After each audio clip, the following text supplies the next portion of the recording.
Here she comes down the street. My, oh my, ain't she sweet? Why, here comes my hot toddy. Over my dead body, I'll capture her heart singing. Just wait until she gets a load of my dancing.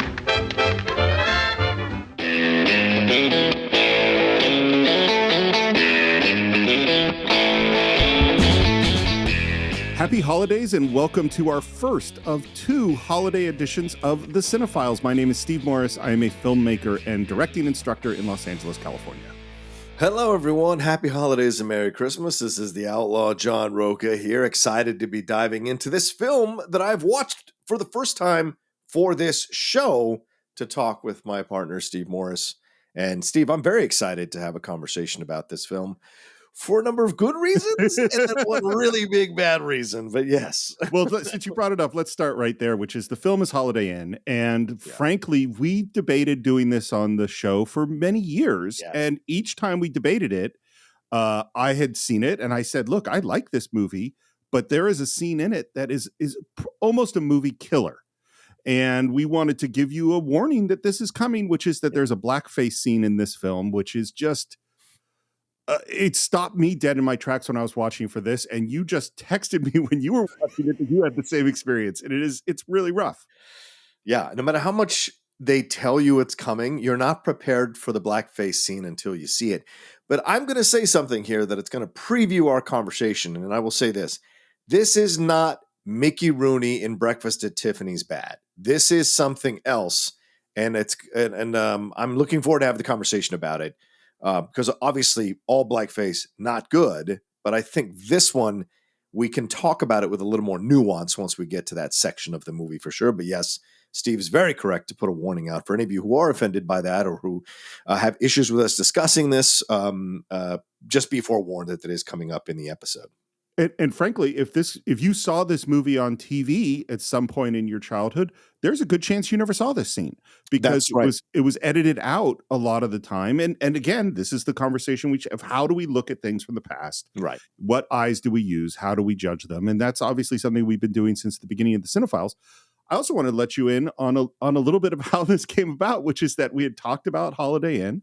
Yeah. And we had talked about White Christmas, which is the not sequel, not remake, but inspired by film, and kind of went back and forth about which one to do. And finally, the outlaw, in his wisdom, said, why not do both? And so that is exactly what we're going to do. We're doing Holiday Inn, and next we're going to be doing White Christmas.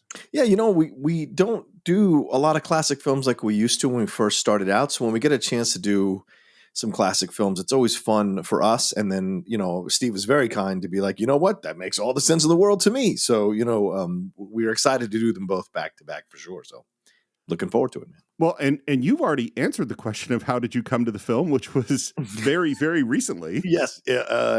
Yesterday and finished up this morning before we recorded. And it's not a film that's supremely deep, so I didn't need to take a lot of time to analyze it and break it down, but it has a film with a lot of charm. And so I like that it's fresh in my mind to talk about it here on the show. For me, it's the exact opposite. This was in the rotation when It's a Wonderful Life came on as a kid, when all the, Miracle on 34th Street came on as a kid, Holiday Inn came on. So I watched it many, many, many times as a kid, knew it really well. And like a lot of films that we've done on the Cine-Files, I hadn't watched it in decades. Yeah. So it definitely had that feeling of kind of returning to an old friend for me. That's nice. I believe, and we have now reached the time in the history of the Cine-Files where I actually can no longer remember every single actor that we've ever had on every single movie. I'm pretty confident that I can remember whether we have or have not done a film. Right. But I'm pretty sure that this is both our first Bing Crosby and our first Fred Astaire film. I would 100% agree with you. Yeah. And so I wanted to give a little bio on both of them. Bing was born Harry Lillis Bing Crosby in 1903. He had a Jesuit upbringing, very Catholic, very scholarly. He was studying to be a lawyer in college, and he was singing in school, and that led him to sing in a duo that then became a trio, and suddenly he's not going to be a lawyer anymore. And his popularity built really, I think, because of something that I don't think we think about that much today, which is that throughout history, if you wanted to sing to a crowd, you had to sing loud because there was no amplification. So singing with a projected voice was just part of singing. And Bing Crosby is one of the first people to really discover and really understand what you could do with amplification. And so the way he sings is very intimate. He is not trying to fill the room. He's certainly capable of filling a room with a big voice, Right. but that's not what he's doing, is that he learned how to use the microphone. Yeah. And that's part of what made him among the biggest radio stars of the 30s, and also made him a huge movie star. He met Louis Armstrong in the early 30s, and these guys became lifelong friends, absolutely inseparable. Bing comes to Hollywood, and it sounds like that Catholic Jesuit upbringing that was very pure, that got thrown out the window for Bing's early years in Hollywood. There was a lot of drinking. There was a lot of women. Yeah. He got arrested for a DUI. He had a lot of problems. And then he got married, and it sounds like he really turned over a new leaf and became very dependable after that. I'm not sure that the drinking went away, but my understanding is that it didn't affect his work anymore. He did tons of movies in the 30s, including by 1940s when he starts teaming up with Bob Hope for the Road 2 movies. Right. Which I watched many of as a kid, but don't have good memories of them. This movie is 1942. He also won the Oscar in 1944 for Going My Way. And of course, he's one of the most important singers in Hollywood history. Yeah, I've a complicated history with Bing because I didn't really conceive of Bing Crosby at a time where his performances captured me first. And I'll tell you why, because around the mid 80s, just as I was becoming a teenager and being aware of news articles and programs about famous celebrities and, the destruction of the illusion, it was a very big deal that Bing Crosby's kids came out and spoke about the physical and verbal abuse that they suffered at the hands of Bing, and that their mother suffered at the hands of Bing, who was cheating on their mom a number of times, apparently. So that was my first exposure to Bing Crosby. So I've always had a bit of a complicated prism with which to look through with Bing Crosby. And being a Sinatra guy, for people who are maybe not old enough to understand this, but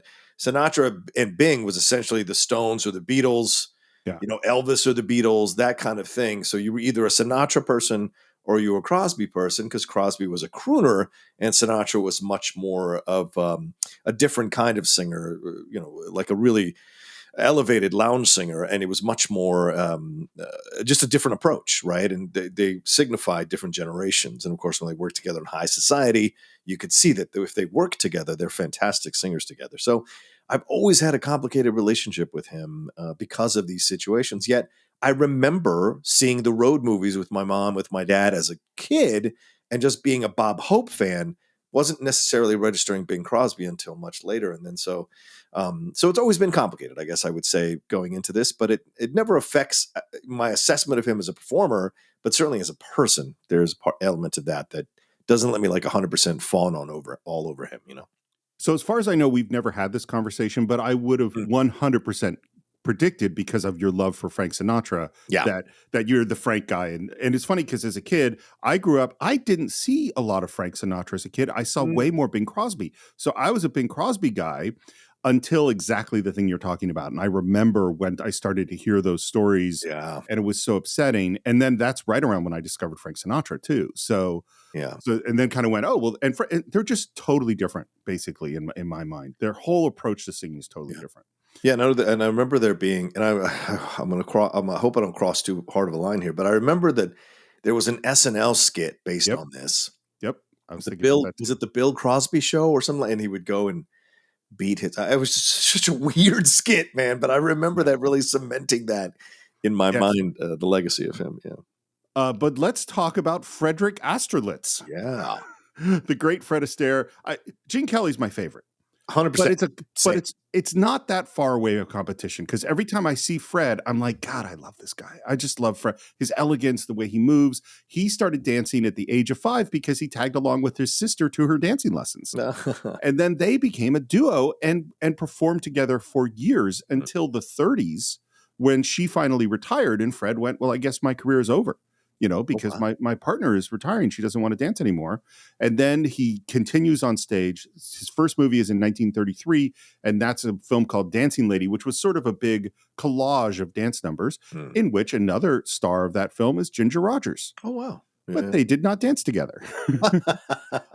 And then he starts doing these RKO films, mostly with Ginger Rogers, and he just dominates the musicals of the 30s. These are films with Gershwin and Irving Berlin and Cole Porter, and films like The Gay Divorcee, Roberta, Top Hat, Follow the Fleet, Swing Time, Shall We Dance, and all of these are just joyful, wonderful movies. And watching Fred dance is it's the best.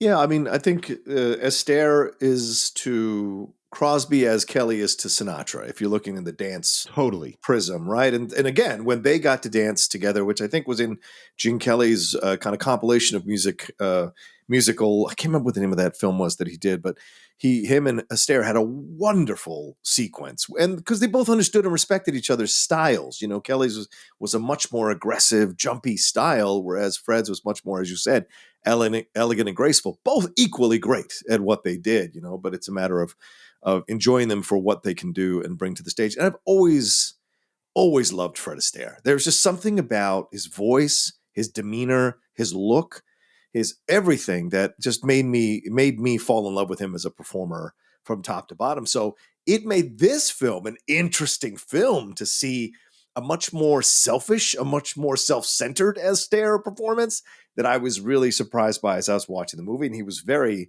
good in it, and of course, all the way up until he died. I think, what was the film, the ghost story film that he did based on the Stephen King thing from the 1990s? I remember that being one of the last times I saw Fred Astaire, and I was like, you know what, this guy's a damn good actor as well. People never really gave him a lot of credit for the acting, yet he was so good in all of these movies, not just with the dancing and the singing, but also the acting. I can't believe that I never thought of the analogy of Crosby is to Sinatra as Astaire is to Kelly. Yeah. Never occurred to me. You're totally right, because to me, the way I would put it is Bing Crosby and Fred Astaire exist as performers within a certain kind of genre. You know what I mean? Like they exist in, this is how a performer is supposed to be. Right. And Sinatra and Gene Kelly kick down that door and go, no, I can express myself in all sorts of different ways, and I'm going to explore that, Yeah. There's also, and it's also the difference between the elegant elevatedness and the more street, the general public sort of way of being. A little bit of pre-production. The original idea for this came when Irving Berlin is hanging out with his good friend playwright Moss Hart, who was the biggest playwright on Broadway at the time. And they came up with this idea to basically, hey, what if we took all your holiday numbers and just throw them all into a show together? And they said, and Moss Hart says, what if there's like a lazy entertainer who only wants to work on holidays? And that is as far as the idea went, because Moss Hart was so busy on all his other Broadway shows. And Irving Berlin said, hey, do you mind if I bring this idea over to Hollywood? Goes to Paramount, says, this is the idea. They say, great, buy it based on that sentence. Yeah. Goes to Bing and Fred and said, would you like to do this? And they both go, great, bought it at that moment. Like, this is the easiest movie ever set up in the world. And then they go, who we should get is, let's get Rita Hayworth and Ginger Rogers to be the other stars. And then they go, Bing is our number one star. Fred is just as big a star. Yeah. This movie's going to be really expensive. We cannot afford Rita and Ginger. And that is how we end up with the cast that we end up with. The director is Mark Sandrich, who did 5 out of the 9 of those Fred Astaire RKO movies. So he's just the perfect person to do it. Irving Berlin writes 12 new songs for this movie. There are a couple of older songs that are also included. And Irving Berlin's name is above the title, which is very unusual. And he was involved in everything. Story meetings, casting sessions, involved in the choreography. Most of the time, it sounds like that was a good thing. Some of the time, it sounds like maybe having Irving around got a little tough. Hey, one more cook in the kitchen is never an easy situation to navigate, for sure. This film starts shooting in December of 1941 and finishes filming in January of 1942. And those of you who know your history know that December of 1941, there's going to be a big event, and that changes the nature of this film. Yeah. Would you like to get into it? Yeah, let's do it. Let's jump into this holiday movie. Happy holiday! Happy holiday! So it opens, we hear Happy Holidays over the credits. We hear kind of an overture of some of the songs we're going to hear, and then we see a motif that we get a lot, which is the calendar motif, and we see that it is Christmas Eve, and we're at a club, and we have a cute little opening where Fred Astaire pulls up in a car in front of the club, and there are some kids dancing, and he dances for them, and it's just, and the looks on the kids' faces when Fred Astaire dances in front of them is just awesome. I love this. And it's a good, listen, entrances of characters are important, especially when it's the first scene. All right? You get everything you need to know about Ted from the first scene. As soon as he steps out of the car, the kids are dancing. And instead of just giving them the money and saying, go, no, he's going to one-up them and dances at this incredible dance and then gives them some money, goes to the Santa guy and takes the bell off of the Santa guy, shows him how to ring the bell and dance to it, gives him money, and then clears off the snow so that people can see that his picture is on there along with the two other actors in his show. So right there, you might think it's a throwaway intro that's fun and smiley, but it is a great way to lay the groundwork that this guy is a performer. He likes to show off, and he likes to make sure you see him in what he's doing. So he's very self-centered in that approach. Even though it's a sweet intro, you can tell that this is an element of his personality. Well, I think this is like the culmination. This is a 40s film, but it's a culmination of 30s filmmaking. And what I think it is happened is like in the late 20s when sound comes in, it messes up movies because they had gotten really good at making silent movies, and then everything changed because of sound equipment and sound recording. It got really, really hard. Right. And then in the 30s, particularly during all the screwball comedies and stuff, it feels like they started to hit the rhythm. And this is like very much that kind of film. It is tight. All the dialogue is good. The characters to me are very clearly drawn, and it's super efficient, like we're about what it's going to do. And he goes inside and immediately hides from Bing, who seems very happy, is also whistling the song that is going to be in the first number. We're going to hear this a lot. Yeah. And he goes into the dressing room, and there is Layla, Virginia Dale. And he is obviously in love with her and very happy. And it is very clear that she is not happy. Yeah. Well, this is our last night in show business. Some feeling, huh? Some feeling. And what we find out is they're about to get married. He's got everything set up. And you can tell that Layla wants to turn him down. Yeah. Jim. Huh? I think that tie's terrible. Who cares? Tomorrow I'm a farmer. And this is the first we hear about his plan, which is to retire from show business to be a farmer. It's an interesting thing, isn't it, Steve? Like right off the bat, you're handed the relationship and what seems to be a possible love triangle. Well, it is, I guess. And then this idea that a performer that's immediately wants to go work on a farm. We have had almost no like backstory or connection or anything with Bing's character, but immediately because of the casting job here, you immediately are like, oh, well, we're making performers, and because they're already performers in real life, we've got that kind of factored in subconsciously, and we can jump a few steps to get to this point where he wants to go work on a farm. Well, it's so funny. Backstory is one of these things. Is like sometimes it can be really important, but what is most important is that we get the characters right, and you get them right away. I mean, like 100%. He wants to marry her, she's not into it, and he doesn't know that she's not into it. Right. It's super clear, and that's what I mean by it's a very tight film. And she can't tell him, which, of course, as a performer, you hate to let people down. So. Right. Yeah. And then as he goes out, Fred pops in and kisses her, and immediately we're going, oh crap, I get what's going on here. What'd he say? I didn't tell him. Why not? We love each other. You want to continue dancing. I know, but he gets a look. I love some of this dialogue. Mm-hmm. Fred says, or I should say Ted says, oh, he's always had that look. It doesn't mean anything emotionally. It has something to do with his liver. It's just such a random line, but yeah. Well, and what's funny about this movie is that Ted is totally self-involved, insensitive, very selfish, but also correct in reading that she doesn't want to marry him. And he says, simply tell him you've made a mistake. You don't want to give up your career and live on a farm. But he's already bought the farm and the license and the ring.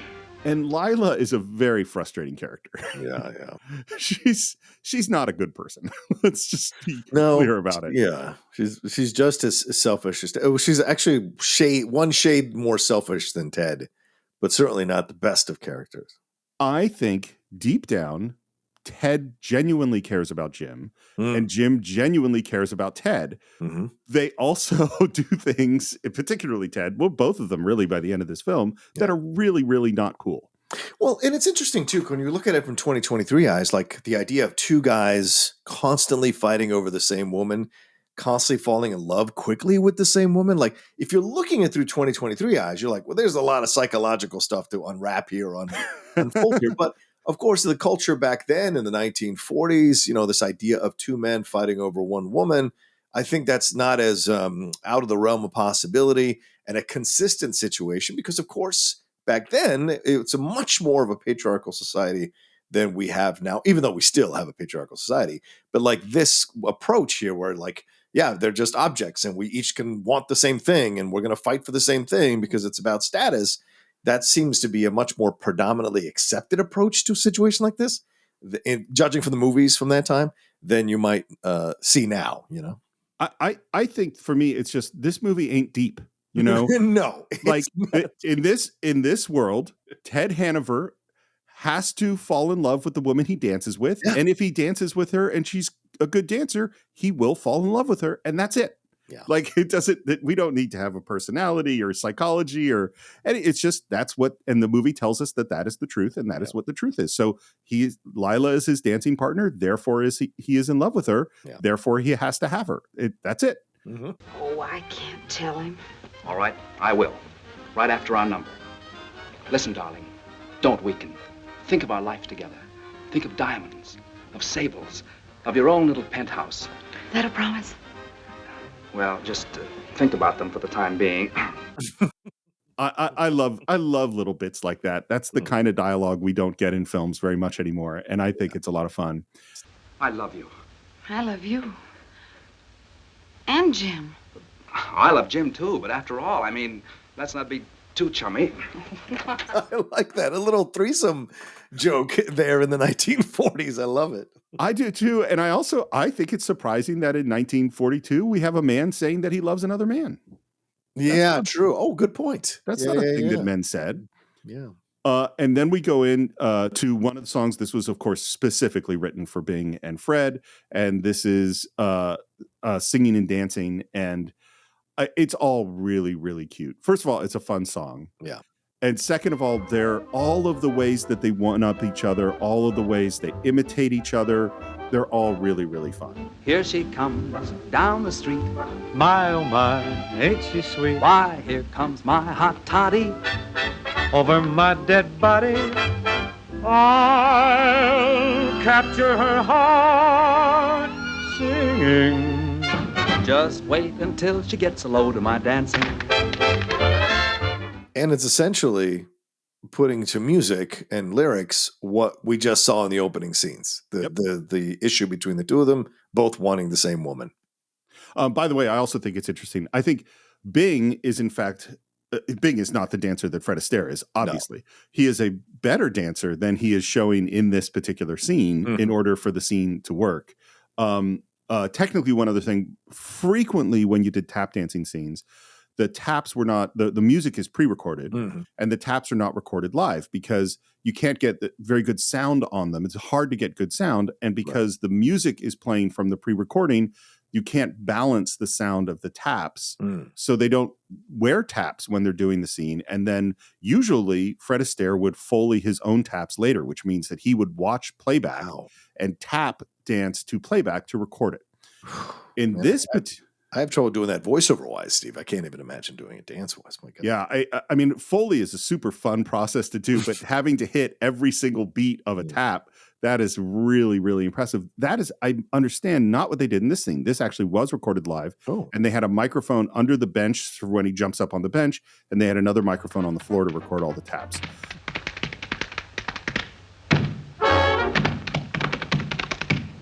I love watching Fred Astaire dance. I know. I agree. I think one of the things about him is just there's so many little details Like it's not the huge moves. It's not that he's not capable of doing a huge move, but like things like there's a moment where Bing Crosby kind of pulls on Fred, and just the gracefulness of which he reacts to the pull is just like that. That's just beautiful. The great ones, man. The great ones always have that little extra, man. Always. I love some of the little bits like that Fred tosses the flowers and catches them, which is just super great. And then Bing pretends to do that, or Fred leaps up on the bench and then Bing looks like he's about to leap up on the bench gracefully as Fred, but then he just steps onto the bench. Layla comes out and Bing does a cheesy singing proposal, and Fred is waiting for his turn, and then Bing kind of scats a little bit longer. And I mean, they're all really fun little bits. And then they dance off stage. We're backstage and we start talking about why Jim is leaving. Can't you see what we're walking out on? The grind. 365 days a year. When's the last time you had a day off? I don't know, maybe last year. And then we're going to get the theme of the movie. Did you ever hear Thanksgiving or Labor Day or the 4th of July? Vaguely. You know what they are, don't you? They're holidays. Days of rest. There's lots of them. They mark them in red on the calendar so you can't miss them. What happens in show business when a holiday comes along? You give an extra performance.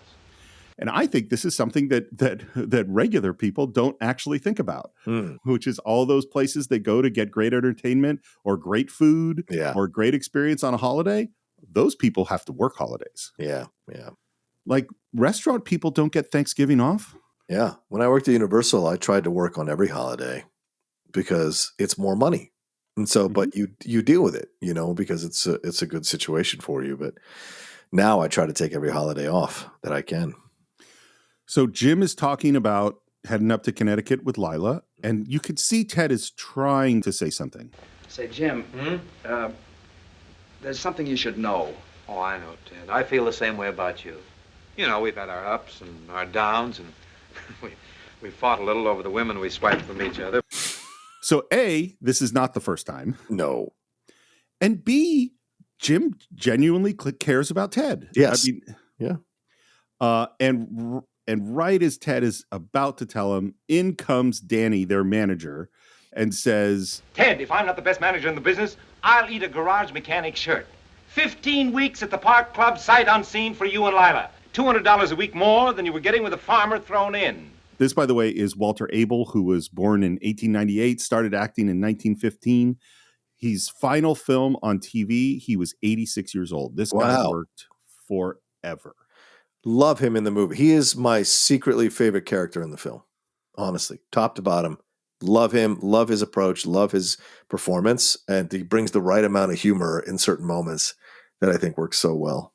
So you just saw this for the first time, and because I love him too. Yeah. How do you describe what he is doing in this movie?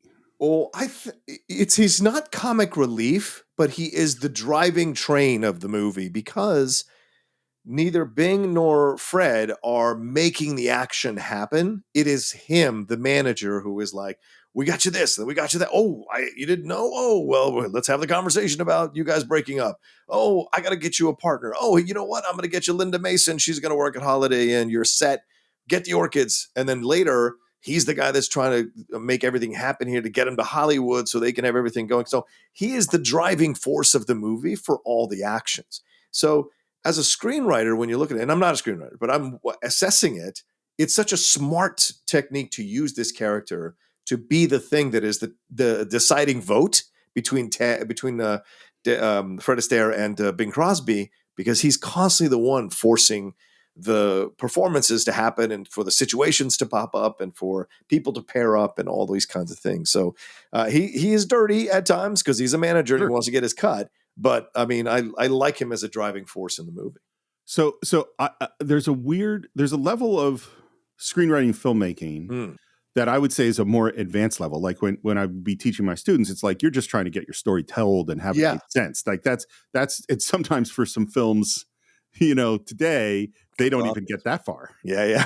But at a more advanced level, it's like instrumentation in an orchestra, which is you want to have things bring in different tones. Yeah.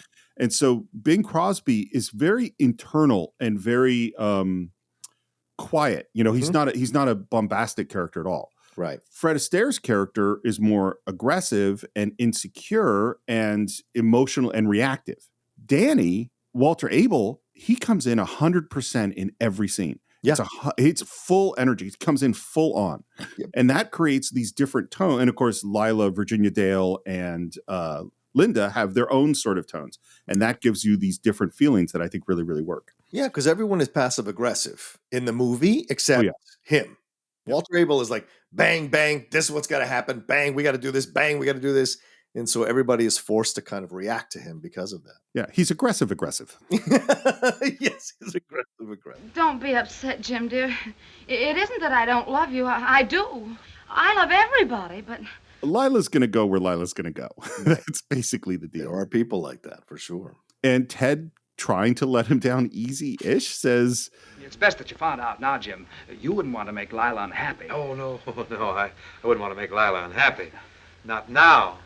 Now that I really know her. I mean, I think it's good that he found out this way. Sure. Well, kids, I'm still going to rejoin the human race. I hope you get a lot of work, holidays included.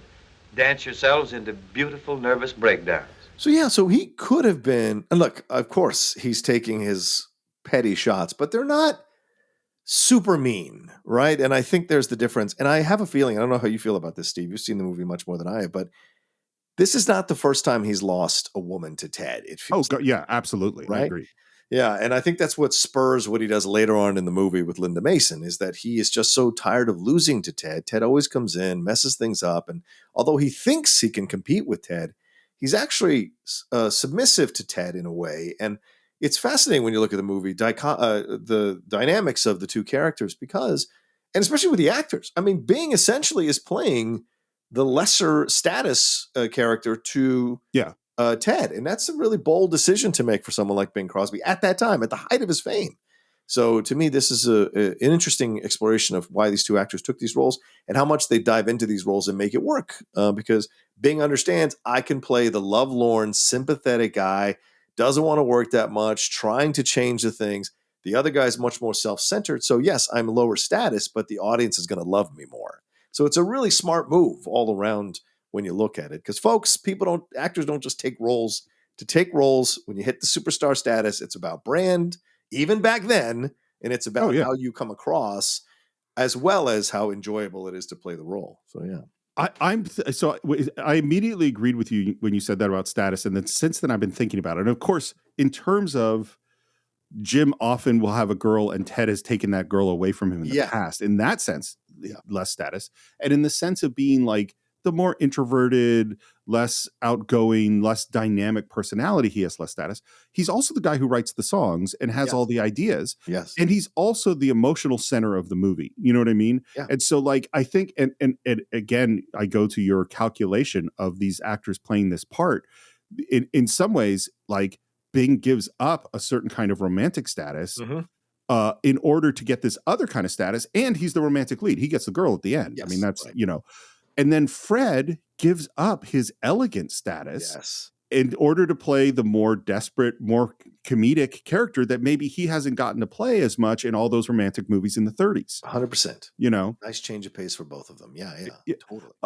The other thing that I think is interesting, we've talked about this in terms of violence and death in the past, which is there's some movies that have one violent moment or one death, and it is heavy and serious and shocking. And there are other movies where 1,000 people die, like in a Marvel movie, and you really don't care that much because you're not supposed to take it that seriously. Love in this movie is like the Marvel movies, which is if a dude steals another man's woman right when they're engaged and about to be married, that is a devastatingly horrible, awful, life-changing thing. Sure. And we're not treating it that way in this movie. No. Like we're going, oh yeah, okay, that happened. And it's sort of comedic and it's sort of light because that is the world that this movie is in, So he heads off with a vision of his lazy life he's going to have on the farm, singing the song Lazy, which is one of the few songs not written for this film. This was already a hit for Irving Berlin. My understanding, and I am not a musician in any way, but that musicians feel this is one of Irving Berlin's most impressive songs because it has a completely irregular structure. It doesn't repeat verses and choruses. The melody just continues to evolve as the song goes on. And now we get to see Bing Crosby's lazy life working on a farm. in a montage. And because this is Holiday Inn, we go through holiday by holiday with him carrying logs and falling and shoveling hay and falling. It's Valentine's Day and he's milking a cow with frozen fingers. He's plowing the fields and falling. He's falling in with the pigs. And then it's Thanksgiving and the alarm goes off at 3:45, which he throws out the window and starts breaking stuff and tearing up his pillow. So the lazy life on the farm did not go the way that Bing intended. This has been a whole year. And we end with a telegram to Ted saying, got a great idea resting up in sanitarium. See you tonight. Merry Christmas, Jim.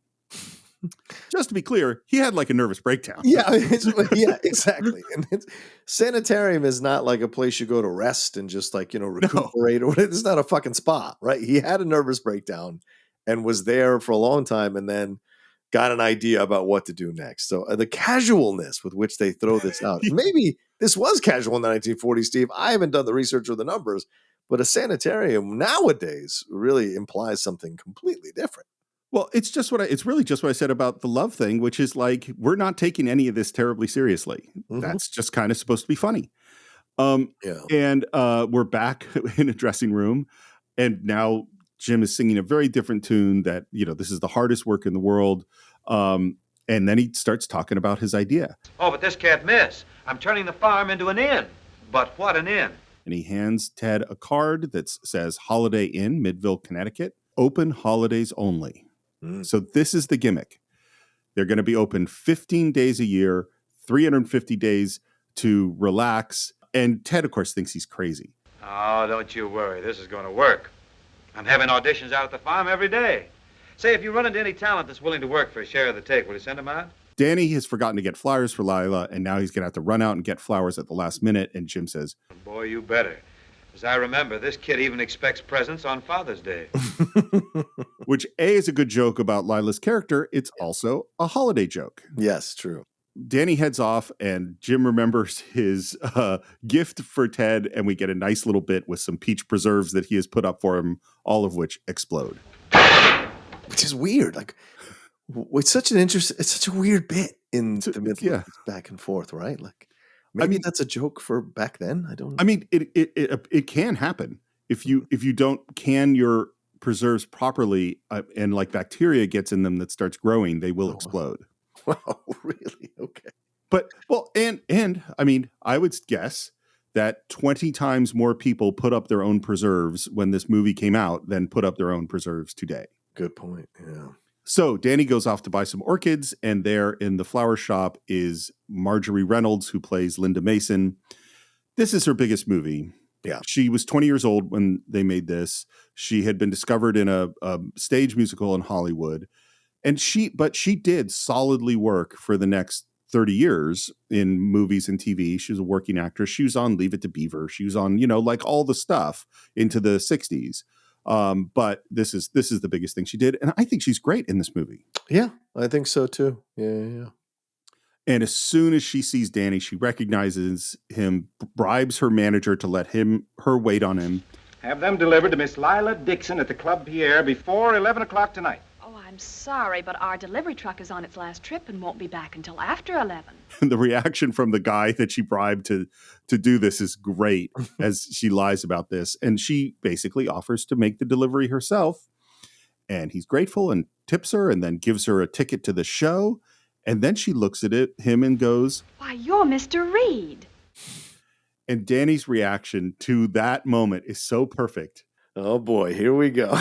So as people know, Karen works in casting, and one thing you never, ever do is introduce Karen or any casting person to a room full of actors as a casting person. Unless they're there for a workshop. You never do that. Yeah, because they will, this happens to them all the time. Oh, well, here's my card. Can I send you my resume? Would you like to watch my reel? Will you come to my play? Can I, and then they'll try to friend you on Facebook or on social media. Wow. Yeah, because you're at a party with someone and they go, oh, well, I scroll through John's mutual friends and there's the casting person, friend request. Yeah. So his reaction is fantastic. And she tells him that she sings and dances. And he goes, I know you studied dancing since you were a little child. You spent long, weary hours in every theatrical agency in Broadway. But just now, I happen to be catching a plane to my... Of course, once you told me I was no good, I could probably get a job in a bargain basement and like it. But then Danny has the moment of like, oh, you're looking for a job? I have a friend who's got a place in Connecticut called Holiday Inn, and he gives her the card. So let me ask you this. You're a screenwriter, Steve.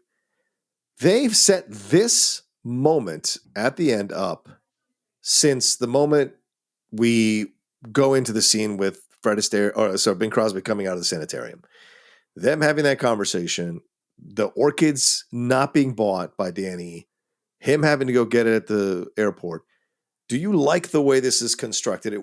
Does it feel like it's forced to make this all happen so that Linda Mason ends up at Holiday Inn? Or does it feel like it's written really well to be a natural, organic thing that could happen and believable as opposed to convenient, you know? It's funny. I find this a hard question to answer because I've seen the movie so many times because it's just kind of like, well, this is what happens. And my answer would be, in terms of naturalism, this is kind of forced. Okay. In terms of the kind of movie that this is just what you do. That's my feeling. What's your feeling about it? Because obviously I think it worked. And I think the fact that you've seen it so many times that it's never stood out to you, as keen of an eye as you have for these kinds of things that feel forced or feel like out of place or don't feel authentic, it must have worked for you then, even at your core when you first saw the film a few times, because it's never stood out for you as feeling contrived. And I like it. I think it completely works. I think it's a smart bit of screenwriting because, of course, he's been introduced to us as a guy who's manic all the time, managing Ted, managing the situation with Layla. And so it would make sense that he'd forget the orchids that she wants because he's probably focused on 3 other pieces of business, if not more. And so him running out to go get the orchids makes sense, goes to the airport. She happens to be working at that thing. I think that all makes sense to me. So the point that he has the Holiday Inn card, which the director does a really good job of doing a close-up of the card. So you remember the card, you could put that in the back of your mind. So when it comes up again, it's not some random card he's giving. It's a card you remember seeing and that it flips open. It's a unique card that flips open. So I think it's really smart the way they directed this and staged this screenwriting-wise to end up where they end up with Linda Mason now being part of the foursome, in essence, of the film. It's funny. Now you've given me a little bit longer to think about it. And I think a good screenwriting tip is basically the same thing. Screenwriters have to think about the same things that actors have to think about. Yeah. Because actors have to think about, what is my objective? What do I want? What is my motivation? What are my obstacles? Right. What is my personality? Like all of those things. Screenwriters have to think the same thing. So we have Jim, who has come up with this idea and wants to share it with Ted. Right. Is that in character for him? Absolutely. Yes. We have Layla, who needs constant affirmation and gifts and things like that. And so Ted is stressed about that, which makes Danny stressed about that, which means Danny has to get the orchids. Is that all in character? Totally is. Linda wants to be a singer dancer and is working in a flower store, and a great manager walks in who she recognizes. Right. Is it in her character to do all the things she does? Absolutely. And is in Danny's character to give her the card? Yes, it totally is. And because all of these people are all acting based on their objectives, it all works. And their needs being met. And their needs. Yeah. And their personalities. Because that's the other thing you want to do is have people's personalities revealed through their actions, So we're off at the nightclub. She gets sit next to Jim, of course. There's a fun little bit with a musician there. This is, by the way, his name is Harry Barris. He's a musician, and he did tons of stuff with Crosby. I don't know how many of Crosby's movies he works on, either as a musician or sometimes as a performer like this. Yeah. And then we have a wonderfully awkward little moment of them sitting next to each other. And she says, "Well, I'm here at Mr. Reed's invitation." Oh, Danny. Then you know Ted Hanover. What? Yes, naturally. This is a great classic romantic comedy bit, which is that you have a little lie, is that it's natural for her to lie that she knows Ted, and he's trying to make himself look a little bit better in front of this young woman. And then there's also the suspicion that, if she says she knows Ted, Ted's a ladies' man. So maybe there's some hookup going on here. So there's all these things going on under the scenes just because she says she knows Ted. Yeah. Matter of fact, I've been considering Ted and his partner for my new club. Oh, you have a place? Oh, yeah. And then, because Jim wants to build himself up a little, he said, I don't know, though. His act might not go so well in a place as large as mine. And then I love where it ends up, because then she's trying to build herself up even further. Well, I found that the size of a place doesn't matter if one has sufficient personality. That's what you found, huh? You in show business? I'm Linda Mason. And I love the Crosby face of like, well, I've never heard of this person before. Is there something wrong? Have I been out of it so long? Because remember, he's back from a sanitarium. Yep. He hasn't been keeping tabs on what's going on. So the face he has in that moment is more like, well, should I know her? Geez, I don't even know who she is, you know? And then we get the show with Virginia Dale dancing with Fred Astaire. I don't love Virginia Dale. She's not a good dancer. Let's be honest. I didn't want to say anything mean because I know you love this movie, but she is not a good partner. And I think they smartly knew that, and they limited her movements and her dance. Although this scene, you can't hide it. Like, she's really not in Astaire's league at all. Yeah, that's I mean, Kelly, Gene Kelly, we both are massive fans of Gene Kelly. We really need to do more Gene Kelly films on the show. He was adamant that his partners get as close to him as possible in terms of ability. He worked with Sinatra like crazy on Anchors Away, with Debbie Reynolds on Singing in the Rain, as we spoke about, and a number of other partners, Judy, like a number of other partners. He was always very adamant that they be equal to him so that the numbers would work. I don't sense that that's necessarily the case here. Not that they didn't choreograph, didn't study, didn't dance, didn't do all the training and whatever, but like didn't quite need to have her up at that level, and it shows. Yeah. I can't. I mean, Fred Astaire is a well-known perfectionist, so I can't imagine they didn't work on it. But there's just not. There's something not there. Right. You know, 100%. It's just kind of weaker. And here's an interesting little tidbit: Holiday Inn is Virginia Dale's last musical ever. Well, maybe she sensed that too. But the song ends, and naturally, Ted and Layla come to say hello to their old friend Jim, and naturally, Linda Mason takes that opportunity to run away. Who's your friend, and what's her hurry? Don't ask me. She's your friend. Mine? Yes. What is she afraid of, facing me? Because now she suspects that Jim is having an affair with Linda Mason. Which also I go, and again, this is this world of, I think Jim's had affairs. You know, like I think they both had affairs. Let's be real. Yeah.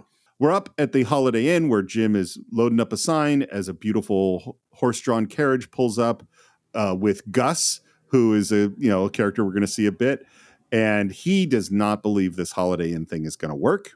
Say, I'm looking for a job. Where's the boss? Right here. I'll be down in a second. And then turns and sees her and falls off the ladder on top of her. And the next shot is so cute of them sitting together in the snow.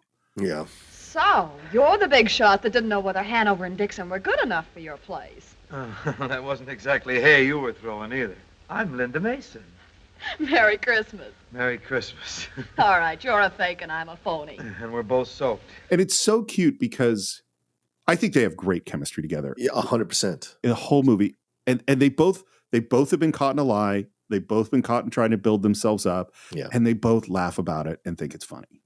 Yeah. And, this is where I think why the shocking revelations about Crosby are tough for people to swallow, because he comes off as a very naturally charming guy in the film. And I'm not saying it's not possible. Obviously, of course, it's possible, but it's still just kind of shocking, and you have to deal with it. But the chemistry here is really sweet. And look, you could be upset. She's in her 20s. I did the numbers. I looked up her birth date. She's around mid-20s or 22, 23, 24, something like that when they're making the film. He's almost 40. Astaire's even older, by the way. He's like 43, 44 when they're making this, or when they make this movie. And so you want to initially be like with Fred Astaire, like with James Stewart and Grace Kelly in Rear Window, I could not get over that. Just bothered me. But in here, because as you said, Steve, so well, the chemistry they have, you can buy it. You can buy their relationship. You can buy the affection they have for each other. And it's really natural. And so you love that. It makes it work, Yeah, I absolutely think their chemistry works. We go inside the inn. It's a beautiful set, which, by the way, they reproduced or tried to reproduce pretty much exactly in White Christmas, this interior set. Yeah.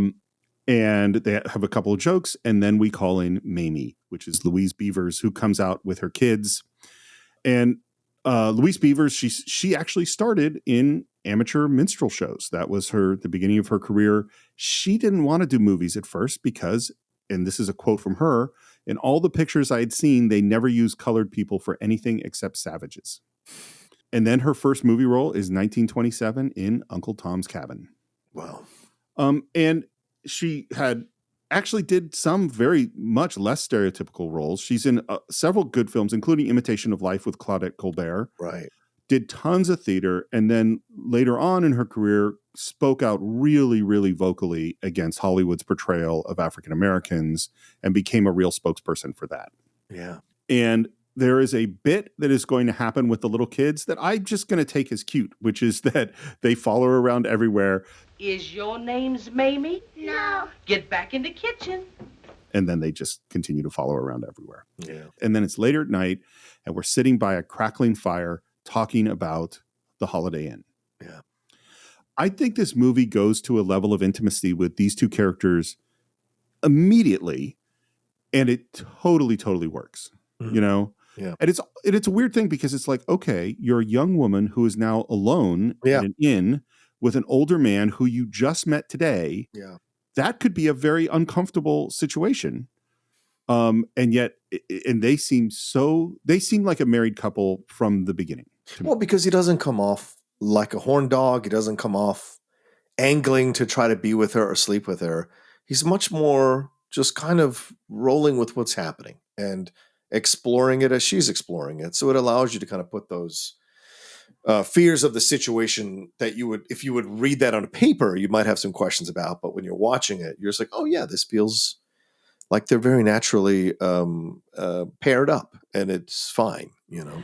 15 holidays a year. Mm-hmm. You're a lazy fellow. No, not especially. Just have my own ideas about living. And this next bit of dialogue, I think, could come right out of a Frank Capra movie. My father was like you. Just a man with a family. Never amounted to much, didn't care. But as long as he was alive, we always had plenty to eat and clothes to keep us warm. Were you happy? Yes. Then your father was a very successful man. Hope I can do as well. See, this is 1942, right? When this film comes out. You know, people, as I say all the time on the show, people forget and think these concepts of being happy but not needing work to define you. These are new concepts. They're not new concepts. They've been around since the fucking Stone Age. It just people sometimes forget because they just get caught up in what I've seen in the last 30 years and think this is groundbreaking stuff. It's not. Look, here's 1942. Here's a guy who's saying, I don't want to keep working every day. What are we talking about nowadays in our world? The 4-day work week, people working from home. It's big controversy. Everyone's making a big deal about it. And because we have these old, outdated ideas of American work, you need to work 40 to 60 hours a week, 5 days a week at least, and to show you're worth it. You're a real working American. And here's a character, Bing Crosby, who probably all those people fucking love, saying in the film, like, no, we need to slow down. We need to savor life. We need to enjoy life. And he's the writer. And that's why, because for him to be inspired to write the things he writes, he's got to live life and experience life, not just be sitting there inside of a dance hall all day, you know, making music or dancing around. There's more to life. And so him having this really progressive idea in telling her that your father was a successful man, your father was a happy man, your father did the right thing. And I think that's such a fantastic scene, as you said, Steve, so well from totally could come from a Capra movie. Yeah. And so I just hope, people remember these concepts are not new concepts that came about because of psychology. They've been around for a very, very long time. And of course, she's still, we talked about character motivations before. What is her objective? She wants a job. So she brings that up. And he's now being very honest about the end of like. Couldn't guarantee any salary at first. Right now, I've got the ledger in an iron lung. I don't care if you pay off in eggs. Just give me a chance. How many times have you as an actor or me as a writer been, I don't care if you pay off in eggs. Just give me a chance. Well, not just as an actor, Steve. I mean, when I was getting into this business in 2015, I don't know. I spent 2 years driving up and down the road, hosting shows, being a guest on shows for free. Yeah. Because I was very lucky that I was still booking occasional voiceover work, booking acting work, occasional unemployment that kept me afloat. And I would be able to go and host these shows and do these things just to get experience, to get my hours in, to get people to know who I am. And then eventually got paid for it. Too many people come into this business now. I see them, these young kids coming in thinking, you need to pay me this much for me to host the show. You need to pay me this much for me to do this. And I'm like, you all are insane. earn your keep and then you'll make your money. But, that's the thing. So you're right. Sometimes you just want an opportunity. You're willing to take less money or take no money because you just want to show what you can do. And then at that point, once you show what you can do, then start taking pride in your abilities and your talent and start asking for the right amount of money, compensatory money. So he says he's going to give her a shot to sing. We sit over at the piano. I've written special music for each holiday. This sort of gives me a chance to keep a little promise I made to myself. I said I was going to sing this song at the end tonight. And he sits down and he starts playing White Christmas. I'm dreaming of a white Christmas, just like the ones I used to know. And this is the first appearance of this song. I love the duet of this song. I've never heard a remake that ever came close to Bing Crosby's performance. But this duet, Steve, other than him guiding her with the words, if you cut all that stuff out, just a duet with them too, I think that gave the song new life for me watching this scene for the first time. Several things about this. One is it wasn't supposed to be Crosby's song. It was just going to be Linda singing it at the end of the movie. And so it was just a Marjorie song. So can you just think about the alternate universe in which Bing Crosby doesn't sing White Christmas? Does it become a hit? Does it even become a hit? Yeah. So the way Irving Berlin, he would demo his song. So this is a new song. He had 12 new songs for this movie. And so it's Irving Berlin sitting at the piano. He's got Bing and Fred there, a bunch of people, and he sings all these songs. Apparently, and I haven't heard his voice in a long time, many people were not the biggest fans of Irving Berlin's voice. And so a lot of people are like, you really sell your song short when you insist on singing them yourselves. And the reaction of most of the people in the room to hearing White Christmas for the first time was very negative. Yeah. People are like, I don't think this is going to be a song. And apparently, and this is the legend, of course, but Bing and Fred, and particularly Bing, they heard that this was going to be amazing. And Bing said, you don't have to worry about this one, Irving. As you said in the song, I love him feeding her the lyrics. I'm dreaming of a white Christmas, just like the ones I used to know. Where the treetops glisten. Where the treetops glisten. And children listen. And children listen. To hear sleigh bells in the snow. I love the little bit, which is going to come back later in the film, of him ringing the bells with his pipe stem. Yeah. You know what? And I think they just have such instant connection. I already thought they had instant connection when they're sitting in the snow, but singing together, there's something really there. And I'll tell you what it reminded me of, which is sort of weird, which is there's the scene in the film Once where Glenn Hansard and Marketa Irgulova sit down at the piano and they sing Falling slowly for the first time. And it's just, you're just riveted. Like something is there. When these two sing together, it's just something magical there. My understanding is that Marjorie Reynolds is dubbed. That's not her voice. She is dubbed. Yes, yeah. That is not her voice. I couldn't find whose voice it was. Oh. So we got to talk about White Christmas. So break it down. The song came out before the film, which makes sense because and it was 11 weeks at number one. Wow. And then it's been back into the top 40 over and over again. Now it's back every year in the top 40. What really made it a big hit was World War II because this became just a huge, important song for soldiers serving in World War II.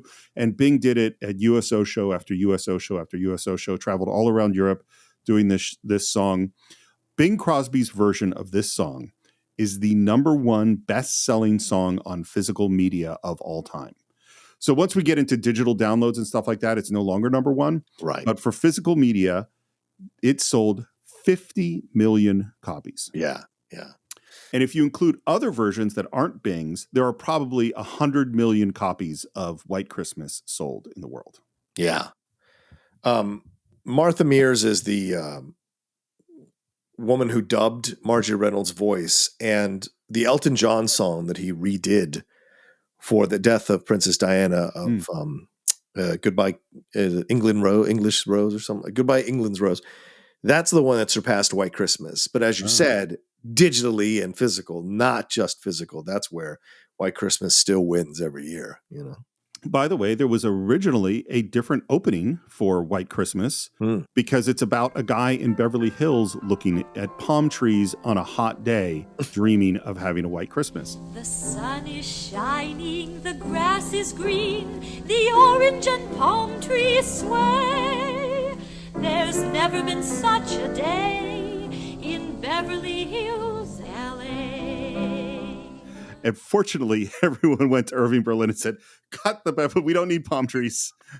Cut that thing and let's just get into the song. I'm looking at the palm trees. Oh, yeah. No one would like that. No one would like that. We have now moved forward to December 31st, New Year's Eve, and people are arriving. They're all in black ties. It's all very elegant. We hear Happy Holidays as we go inside. Jim is singing with the band, and they go into a song. We have the little African-American kids dressed as the baby New Year and the old man the previous year. I don't know how I feel about that. Yeah, they're cute. I don't know. You know what's really funny? Particularly, I think if there wasn't a blackface sequence in this movie, I wouldn't have bumped on the little kids. If they were little, if they happened to be a white woman in the part of Mamie and two white kids, I wouldn't have given it a thought at all. Yeah, you know. Right. But because of what happens later on in the film, and because of I kind of go like, yeah. But they are really cute, you know. Mm-hmm. Back in New York, Danny shows up at a dressing room, sees no Ted and a telegram saying, "Sorry, darling, flying to Texas tonight to marry the most wonderful millionaire in the world. Hope you find a new partner soon. Love, Layla." Look, Lilas are going to Lila. That's just what I think that's a great point. I was going to say, what do you expect from an actress or actor? But you know what? I think you're right. Lilas are going to Lila, regardless of profession, regardless of status or where they come from. There are Lilas in the world, male and female. Yes, that's what I was going to say. Yeah, Lilas are going to Lila. That's a great line, man. Yeah. We know some Lilas, to be honest. Oh, yeah. Both male and female. Both male and female. The other thing that Danny finds is an empty bottle. So we know what's going on. There's a fun little bit with a guy, working there about what happened with Ted. But needless to say, we find out that Ted is headed to Connecticut. Connecticut, yeah. Connecticut. How could I stop him, sir, when I don't know which way is Connecticut? I love the scene back at the inn with Jim and Linda working in the kitchen, serving up the food. Yeah. 1 minute to midnight, 1 minute to go, 1 minute to say goodbye before we say hello. And because it tells you who they are. Yep. They are the anti-Lilas. Right. Like Lila would never be in the kitchen, getting food ready. No. And as midnight strikes, who shows up at the Holiday Inn but drunk Ted? Yeah. Fred Astaire's drunk is fantastic. So he comes in drunk. Everybody is out on the dance floor. He goes through the crowd. There's some very funny bits of like one where he's trying to shake a guy's hand and can't quite do it. Jim is dancing with a woman who is not going to want to let him go. And Ted bumps into Linda and drunkenly starts dancing with her. Yeah. And his drunken dance, and Marjorie Reynolds, who is a way better dancer than Virginia Dale. Oh, yeah, 100%. Their chemistry together is great, and this dance is hilarious. Yeah, and he did it drunk. He apparently had 7 bourbons. He had 1 bourbon to start the dance, and then would take drink a different glass as they were choreographing and as they were filming the dance, because obviously they choreographed it ahead of time. But so by the end, the director said that Fred had 7 bourbons. So there was a mixture of the reality with the staged, but it works. And, people give Gene Kelly all this credit for, like in Always Fair Weather, dancing with a trash can lid, dancing with Jerry the Mouse, a number of things, dancing on roller skates, as well as in It's Always Fair Weather. He's always pushing the boundaries, but Fred in his own way did that as well, whether he's dancing with a coat rack, dancing on the ceiling, which of course inspired the Lionel Richie song, or here, drunk dancing in a way that's almost like, for you, Steve, as a martial artist, this is very kind of similar to Jackie Chan and the drunk monkey thing, He is so good in this scene. Mm-hmm. It's hard for me to pick my favorite dance number with him in this film, but this might be it. Yeah. It's not just that he's physically amazing in what he does. Yeah. It's that he is exploding the image of the elegant Fred Astaire where everything is perfect. This is not the elegant Fred Astaire where everything's perfect. This is a great dancer who continually loses his partner and can't find her and doesn't know what's happening and is trying to improvise something. Yeah. And it just, and her, I would say, joy at getting to dance with this great dancer, even knowing that he's pretty tanked. It's great. And his, by the way, his final face plant at the end looks real painful. Like Fred really went for it. And by the way, right at the end of this dance, Danny has shown up and catches a tiny glimpse of Linda. And the crowd goes wild. They're thrilled about Ted Hanover's new partner that they just got to see. How is he? He's out cold. Hot or cold, he can keep his dancing shoes in my office. Did you hear that applause? Yeah, it went pretty good. And I was worried about his losing Lila. And that hits Jim like a ton of bricks. Losing Lila? Yeah. Guess she eloped tonight with some Texan from Texas, with Ted's engagement ring on her finger. But who cares? You lose one girl, you find another. That's life. And the camera pushes in on Jim, who says, Here we go again. Yeah.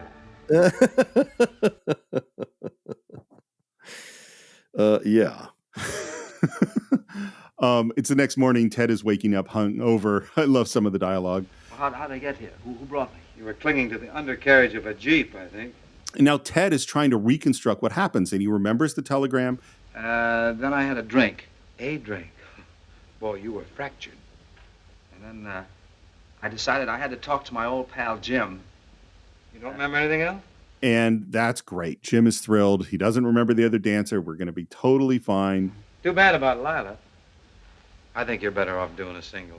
You're a born soloist, you know? Oh, no, Jim. I've got to have a partner. And when I find her... Yeah, I know. You'll fall in love with her. Again, not deep, but very, very clear in its storytelling.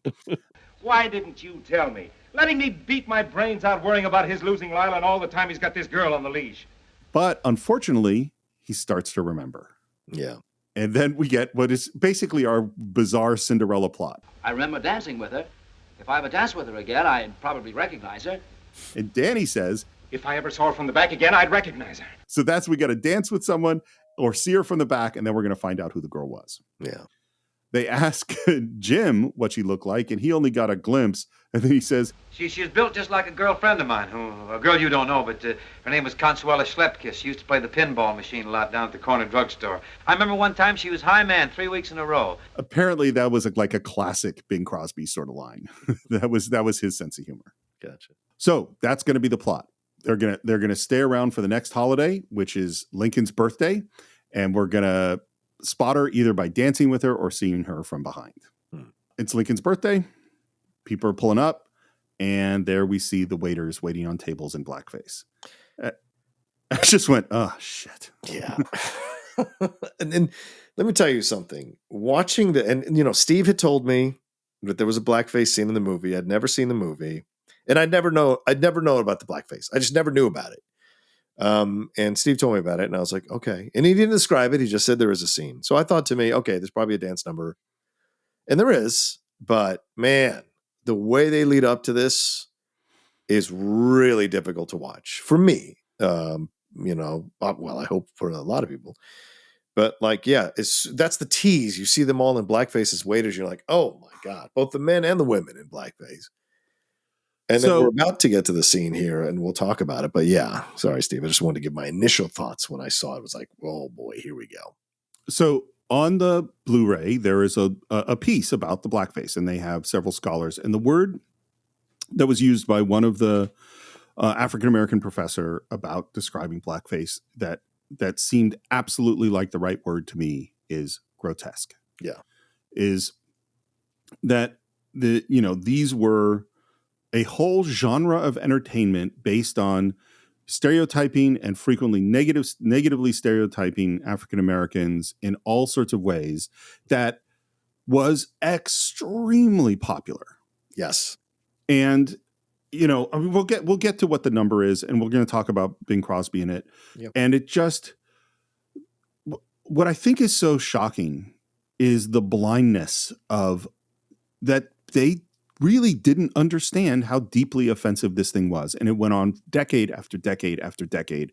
Probably even when I was a kid, seeing this in the late 70s or early 80s, I wasn't aware of I'm sure I bumped on it and went, well, that's weird. But I wasn't aware of a time how deeply and profoundly offensive and insulting and terrible this is. And of course, now I do. And then we, in this place of like, here we are on the Cine-Files. How do we talk about it? Plot wise, like just talking about in terms of story, this makes sense in terms of what they're doing, which is that Jim doesn't want Ted to recognize Linda. He's doing Lincoln's birthday. And so he has the idea, why don't I put Linda in blackface and therefore no one will recognize her? Which doesn't actually make any sense because the method of recognizing the dance partner is by dancing with her and looking from her from behind, none of which is actually affected by blackface. But still, that's the plot. And he comes in, tells her, hey, I had an idea. Let's do this number in blackface, which also makes no sense because they already have all the waiters in blackface. I mean, how did you not come up with this idea before? She doesn't like the idea. We see him putting the blackface on her. This is not Bing Crosby's first blackface, by the way. He came up as a huge fan of Al Jolson. Yeah. And this was pretty standard. So this was just, and this is what we have to get our heads around was they didn't think this was offensive. Mm-hmm. They thought, I mean, they're doing a thing about Abraham Lincoln and freeing the slaves, That's what they think they're doing. The other thing that we have to say that happens as he's blacking her up is they're talking about she wishes she could be here doing more shows, more than 15 shows a year. And he says, maybe a little later on when we start doing better, you can stay out here all the time. Did you hear what you just said? Was it a proposal? Well, it will be when I get a few bucks in the bank. Now, this is a lame proposal. Sure. You just saw this for the first time, but I'll ask you anyway. Does Jim want to marry her? I don't know if it's an authentic situation in terms of marriage because too many different desires and events are happening at the same time because Ted has come into the mix here and messed things up for him. And he is now, here we go again. So he's trying to hide her from Ted, knowing that Ted's looking for her. But he does have feelings for her, as we've seen the previous scenes, the chemistry between them.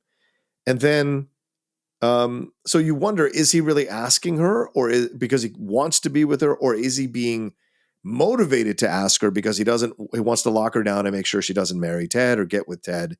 Like, these are the conflicting feelings that are going on in this moment that it makes the proposal seem very haphazard. And her reaction to it, I think, is authentic and being like, is that a proposal? Is that what you're asking? What are you trying to do? You know what you're asking? That kind of thing. And he's not 100% committed to it. So I didn't have these thoughts as a kid watching it, but watching it this time, and maybe this is the benefit of having seen it a bunch, I suddenly went, and again, I'm not saying this is a deep movie, but I went, Jim had his heart broken when Layla ran off. And so he's a little fragile. And in particular, he's fragile because of Ted. Yes. And so I think he absolutely 100% is in love with Linda and totally wants to marry her. Yeah. But he is really gun shy, and so he doesn't want to expose his heart too much because there's a damn good chance that Ted's going to find her and take away another love from him, and he can't handle it. Exactly. Yep.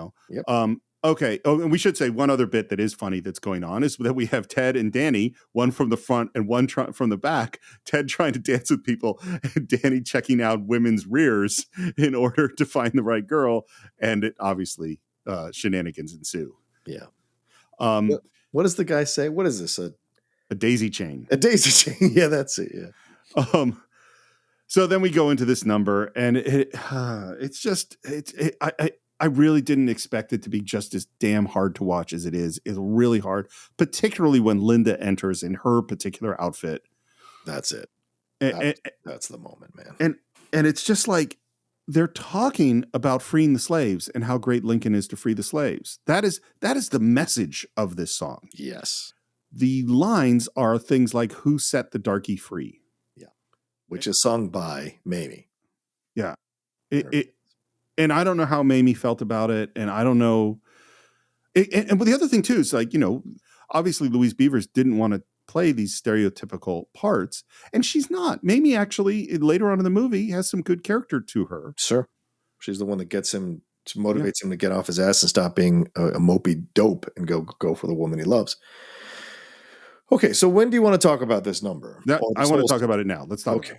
Here's the deal. And I will preface this by saying right off the bat that Steve is right in pointing something out that I think doesn't make this necessarily Mickey Rooney in Breakfast at Tiffany's, right? And I know that's not blackface necessarily, it's yellowface, but it's still horrific and grotesque.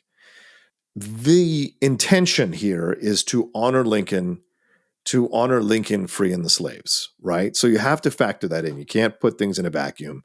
You have to factor that in. But although you said this, I have to push back a little bit and say, we don't know if they knew it was offensive. We don't know if they knew it was offensive and didn't care. And certainly we've seen, because to me, I see blackface as another symbol of white colonization. Here is something where we're taking, what we're stereotyping what black people do as performers in their own shows, because they're not even allowed to be on the same stages as us at that time. And we're just going to co-opt their talent. And we see it happening in TikTok. White women, white people taking black dances and doing and introducing them into the bigger audience, bigger mainstream, because more people follow white people on TikTok than they do black people on TikTok. And they're co-opting without crediting the black people who come up with these dances or come up with these moves or come up with these sequences, and they're achieving all the fame for it without giving credit. So to me, that's another version of blackface. It has never stopped. White people stealing stuff from black people has never stopped. It is continuous into 2023. We haven't solved it. It is still happening. And so blackface is an extension of that, right? And so is a foundational piece of that. And I think that's what you see here in this sequence. He's using it to hide her. And she even says, which I think is really horrific, "Oh my God, I didn't want to look ugly for the show." So essentially implying that black is ugly, right? You can read that into the words. Now, do I think that's an intentional thing? No, but there's a way to read that and look at it and make a case that this is super offensive, super inconsiderate. And the fact that he's using blackface in order to, so it's even more insulting that he would use this and disregard the cultural implications of it with a black housekeeper or take care of the house, caretaker of the house, and use it to do this thing.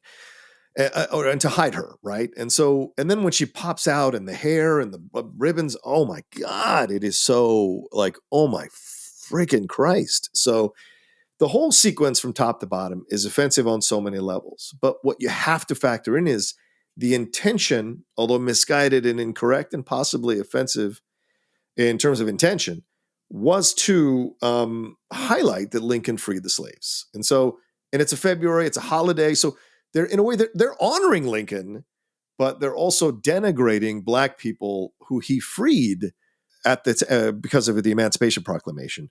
And then having Mamie sing and take part, I think, is really the height of. It's really rough. Yeah, it's rough. And Louise Beavers, to give a little background here, after when they asked her about this, because during the Civil Rights Movement in the 1950s, 1960s, people brought her name up to say you helped people believe that we were this, right? And she fought back and she said, "I played the roles. I didn't live the roles. There's a difference, Right. And she started a theater company. She was a foundational piece of a theater company in LA for young people. And she, as you said, marched in civil rights, fought for civil rights, became outspoken for civil rights, supported people politically who she felt would help black people and promote civil rights. So she became an active person in the movement while also taking the berating of the younger black people in the movement, who, of course, have no fucking concept of what it was like to try to make it in Hollywood in those times, and powered through it to pursue what she felt was the right thing to do. And we should say this: I'm Latino, you're a white Jewish person. Neither one of us are black, so we can only speak of this from our own perspective and our own knowledge of this. But yeah, authentically, it's a really unsettling scene, uncomfortable scene. And that's unfortunate because it's a very sweet movie up to this point. So it's a bit, I don't know, how can I say this? It's a bit cross purposes to watch this scene, even though they tie it into the overall story of what's going on here in the comedy of trying to hide her from Ted. So yeah, that's what I have to say about it. I think this sequence is as close to a movie killer of anything I can think of in any film ever. Because I totally like this movie. Yep. And when this scene came on, I turned off the film for a while because it was hard for me to recover and go back to these characters in this situation that I like. Yeah. It really, and just to, I think the best way for me to think about this is just, this is a reminder that this stuff is not simple. It's complicated. Yeah. Like, was one of Bing Crosby's best friends Louis Armstrong? You know, my best friend is black. Yeah. Right. Totally true. Did he threaten to walk off of a movie when the studio didn't want to bring on Louis Armstrong? Yeah, he did. Did he fight for other African-American musicians? Yes, he did. Yeah. Do we also have these stories that you brought up at the beginning that he beat his kids and was abusive? Yeah. Do we see him as a really charming and sweet person in film? Yeah, we do. Yeah. Therefore, and did he do not just this in blackface, but multiple blackface things and blackface things after this? Yeah, he did. Did he do it because he loved Al Jolson? Yeah. Is there a minstrel sequence, not in blackface, in White Christmas? Yeah, there is. And so it's like, and the point that you bring up is so important of the consistency of stealing from black artists, all sorts of things, in, you know, particularly the early days of rock and roll. Yes, that too. Yes, 100%. But then I also go, we would not have the Beatles if they were not inspired by African-American artists in the 50s. And so like, and what were their early songs? Paul McCartney was doing Little Richard, you know, and so it's like, and I also think that some of the great things in art come from the collisions of different cultures and people being inspired. And I don't think saying you can only be inspired by people that are like you is a good solution. No, I agree. I agree. Well, whereas blackface is stealing, it being influenced by something completely different, right? And I think that's where the line is drawn. And it's a subjective line, so it all depends on who an analyst or critic or fan is or consumer is, where they see the line, right? Because some people may see, oh, Elvis stole music from black people, and other people see, well, Elvis was influenced because he grew up in a predominantly black area and was exposed to this kind of music. His friends were black. He hung out in the black community. So it affected his music, you know? And so you can have these kinds of conversations that are much more complex. And it's not, to for lack of a better term, it's not black and white as we think in certain situations. But what makes it even more difficult is we like the characters, right? Bing Crosby's character and then Linda Mason, we like their chemistry together and we're cheering for them and we want them to be together. The desire for them to be together is growing for us as an audience in the movie. And then this sequence happens. And as you said, it threatens to kill the movie. And thankfully it's in and it's out. Like the song is saying, it's not a big, long song and you're out, you know, and thankfully, because it really is so you can cut this out of the movie and it still works, which is why I understand why they did cut it out. And there are certain things where I don't think it's censorship. And I think it's okay to cut out sequences like this because they are offensive and they don't really add any value to the overall point of the movie. I think you should give me the choice. Like, I think, you know, okay, I see what you're saying. Yeah. It's that if at the beginning of the movie, you pick it on, you know, on Amazon Prime or whatever, and it says, hey, here are two versions. Would you like, you can see this or not see this. Right. I don't want you to take that choice away from me. Fair point. Anyway, I don't mind that you do. I don't mind that you do. But you would mind in other circumstances, right. You know, like changing the French Connection. You don't want them to change that, you know? Right. Yeah, of course. Because it's showing you the authentic nature of what was going on in the 1970s in terms of how the relationships were between the police and some of the black people in New York. Yeah. Well, because the other thing, and then we'll move on because I'm ready to get back into this fun movie. Yes. But the other thing is that we don't want to bury this history. No, you know, you're right. Yes. You know, it's like we have to know that this happened because otherwise, you know, then we're doomed to repeat it. Anyway, that number's over. There's more of Ted and Danny checking out women. Jim says goodbye to Linda, and inside We run into Ted and Danny, who are still looking for the girl, get no help from Jim. And then Danny upstairs looking out the window, sees Linda waiting for Gus to come pick her up and has a huge reaction, runs and grabs Ted and Jim takes them down the wrong stairs, locks the door, does everything he can to stop them. And by the time they get outside, Linda is gone. Did you get a look at her face this time? No. We're still working from the rear.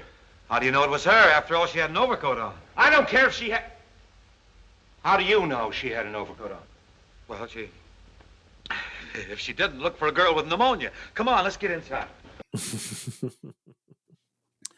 So the next show is Valentine's, and it's 2 days from now. And Jim floats the idea of, hey, what about Valentine's Day in blackface? But that's not going to happen. Thank God. Yeah, exactly. And we go downstairs with Linda. The inn is all decorated for Valentine's Day, and he gives her a big card that says, Be careful, it's my heart. And I ain't kidding either. I wrote this just for you, honey. And now he's going to play the song that he wrote just for her, a song which we actually heard playing much earlier in the movie somehow, but that's okay. This song was another one that was written specifically for the film. It was released several months before the movie came out, and it immediately went to number 2. And the studio went, oh, crap, we've blown it, because they were really worried that a second Irving Berlin song, which they planned to release a month later, was going to get killed by this one, that they would compete with each other. Yeah. And so they said, oh, no, we ruined our second release. Well, that second release was White Christmas. So they didn't really have to worry. This song has been stuck in my head. For whatever reason, this is the song, Be Careful, It's My Heart, that has been stuck in my head since watching the film. Wow. Be careful, it's my heart. It's not my watch you're holding, it's my heart. It's not the note I sent you that you quickly burned. It's not the book I lent you that you never returned. It's a beautiful song, and as he's singing, in walks Ted. Danny recognizes her, points to her, they start dancing, and it is just so painful to listen to. Be careful, it's my heart. This whole song about how I love you and be fragile with me, while behind him, Ted is dancing with Linda. Yeah. Sack of crap that he is. Like, honestly, the fact that he would slide in there, and it's a beautiful dance, by the way. It's a very sweet dance. And do it, I mean, it's literally doing it behind his back. Like, it is literally behind his back, trying to steal his woman from him by doing this dance sequence. In his defense, he does not know that this is Jim's woman. You're giving me a look like you don't believe that. I don't, because, I mean, Ted knows Jim, right? And Ted has worked with Jim this whole time, and he knows that if Jim has a new partner, Jim is in love with his new partner. Ted finds her attractive. And so naturally, Jim would find her attractive because they fought over the same woman multiple times. So now if Ted was on the podcast with us as a character, Ted would say to you, never occurred to me. I was there and I saw her. I thought she was beautiful and I would dance with her. She was my Cinderella. I found the glass slipper, or essentially her glass slipper butt, and I knew it was her and I want to dance with her. So I danced with her, but I had no idea that Jim was with her. And Ted is lying through his teeth. So I think he does know exactly what he's doing. And even after the dance is over, he says to Jim, I'm sorry, Jim, I just couldn't resist. There you go. You knew. So I think my opinion is that just as Lila's got a Lila, I think Ted's got a Ted. Oh, Ted's always got a Ted. Yeah. I don't think Ted thinks that many steps in advance. I think he sees a woman to dance with and dances with her, and then he falls in love with her. I don't think he gives Jim's feelings nearly as many thoughts as you think he does. That's what Ted wants you to believe. I didn't think about it. I just kind of go with the flow. Bullshit. So couple things. So first of all, watching Linda dance with Ted is so much better than watching Virginia Dale dance with him. 100%. I think it's great. Second thing is, it's strange that you have a long dance break in the song that you've written to sing to someone, not knowing there's going to be a dance number. Yeah. You know, yeah. Why is there? Well, and this is this weird conceit about this movie. In many musicals, most musicals, people just who are not singers and dancers burst into song and dance because that is the nature of a musical. Right. I have this emotion, I can't express it any other way, I start singing. Right. This is a show about performers. Basically all of these dances are performances. Yeah. Where performers perform. And one of the funny things about it is it has the conceit that, like in the blackface number, for some reason, he just invents the idea of blackface. And then without any rehearsal or planning, they just go right into it. Yeah. And in this number, she has never done this dance before and somehow can dance in perfect choreography just off the bat. That's how life works in this movie, you know? But by the way, it even is not only do they do this amazing dance number, but then there's this big paper heart that's up stage that they just burst through. Yeah. At the end of the number. It's like, dude, you ruined my set. Like, what the hell? I'm just surprised Jim never turns around once to see. Not once to see who that might be, you know? Well, he's really into his music. Yeah, he really is. I'm sorry, Jim. I couldn't resist it. Wonderful. She's perfect. Light as a feather. You found her. Jim, you're a pal. Yeah. Young lady, do you realize that we've been searching for you for weeks? For me? Yes, ever since the girl in the flower shop. Yes, Mr. Reed. Where have you been working since New Year's Eve? Here. And that's when, of course, they realized that Jim didn't find her, that Jim has been keeping them from her. Would you mind letting me in on your secret? Oh, it's no secret. Ted Hanover's looking for a new dancing partner, and we've decided to give you the job. Oh, here, now, wait just a minute. Oh, no hard feelings, Jim. I don't blame you for trying. She's wonderful. And again, this is why I think this is so well constructed, which is that because of the setup with Jim, they put him in a position to work directly against Linda, who he loves. Yeah. Yeah. Because he doesn't want this to happen. And of course, she's been what is her basic objective that she has when we meet her in the flower store? She wants to sing and dance professionally. And she's getting offered that opportunity. Yeah. And Jim is the person who's going to stand in the way. Let's see. Washington's birthday is the next show. That'll give us a week of rehearsals. We can open the act here. Maybe I can't use the act. Not use Ted Hanover? And if you notice her saying to him, how could you not have Ted Hanover in the show? Is her taking a little more ownership of the situation, right? Because in the beginning, she's like, oh, I just want a chance to show you what I can do. Well, now she's clearly had more time at the inn. She's got some feedback for her success. She's feeling confident. So she feels she can tell Jim, you've got to create a number for Ted. It makes sense. Like it makes all the sense in the world, without knowing the history that Ted and Jim have with each other. So I like that. That's a little bit more agency you're giving her in this moment. And it is what motivates Ted to feel even more emboldened to demand a number from Jim. Well, and I'll take that one step further, is that we've heard Jim say, what I really need to get is the right talent to make the inn successful. And we've heard Jim say the inn is in an iron lung financially. And we've heard him say during his lame proposal that when he gets a little bit more money in the bank, then it can become a real proposal and they can get married. Yes. And now she says, not use Ted Hanover? Ted Hanover is what can make the inn successful, which is what's going to make their marriage work. Yeah, good point. Yeah, that too. And Ted then says, Jim, you better think up a number for us.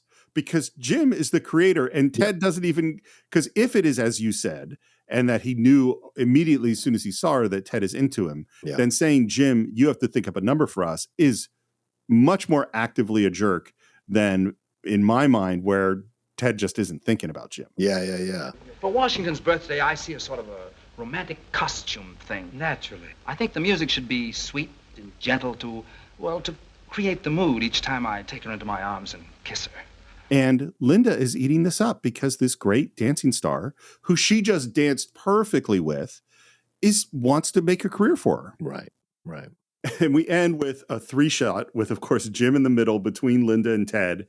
And he says, don't you think it's getting a little stuffy in here? Cut to not a great dance number as far as I'm concerned, but it is funny, which is we're in like 18th century costume with wigs and all of that stuff. And not only are all the actors and dancers dressed in these outfits, but so is the band, including Bing Crosby, who is wearing this mussed up wig. And it's just a really funny shot of him. And Fred dancing with Linda in, a classic waltz, and then Jim keeps messing it up with modern music and forcing them to improvise.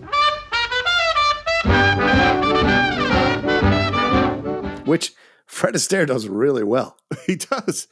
There's one moment at the end where he spins and his wig doesn't spin with him or something. That's really, again, Fred Astaire is so great. Yeah. In what I wonder if that was a happy accident, Steve, because it was perfect. I can't. I don't know how you would do it. Yeah. But I can't imagine it's an accident. Okay. No, knowing Fred Astaire, Sure, good point. The perfectionist that he is, yeah. Well, honey, in spite of what good old Jim tried to do to us, your future starts as of tonight. Now, where would you like to go from here? From here? Yes, New York, Havana, Rio. We have our pick of engagements, And he's offering, just like he did with Layla. Yeah. We're going to have this great career. What do you want to do? But I can't be your partner if you leave the inn. Of course you can. There's no reason for you to remain buried here. There's a very good reason. I've promised to be in Jim's holiday shows for the rest of the year. Which to me is like, well, so take the holidays off. You can still go tour with Jim. You were going back to work in the flower store or something, when you weren't here. But I see it differently. I see this as a character beat that shows that she has loyalty. I agree. And that she's a person of her word. You know what I'm saying? And that what you were alluding to earlier, like these two working in the kitchen makes sense because they actually are not Hollywood types or not necessarily at their core performer types who do anything no matter what to be there. They actually do want to have a family, do want to have kids and settle down and what have you. So this moment where she's saying, I gave my word to Jim, so I'm not going to violate that. I thought it was a nice character. Oh, but he tricked you into that while he was hiding you from me. No matter how he did it, I've promised. And besides, we're going to be married. Married? Oh, no, wait a minute. Let's be fair. He didn't give me a chance. After all, I love you too. Ted's got a Ted. Fucking Ted. All right, forget about me then. Forget about Jim. Think of yourself. Here's your chance to do the one thing you like best. Not only for 15 days a year, but always. What's so funny is this is the more feminist approach.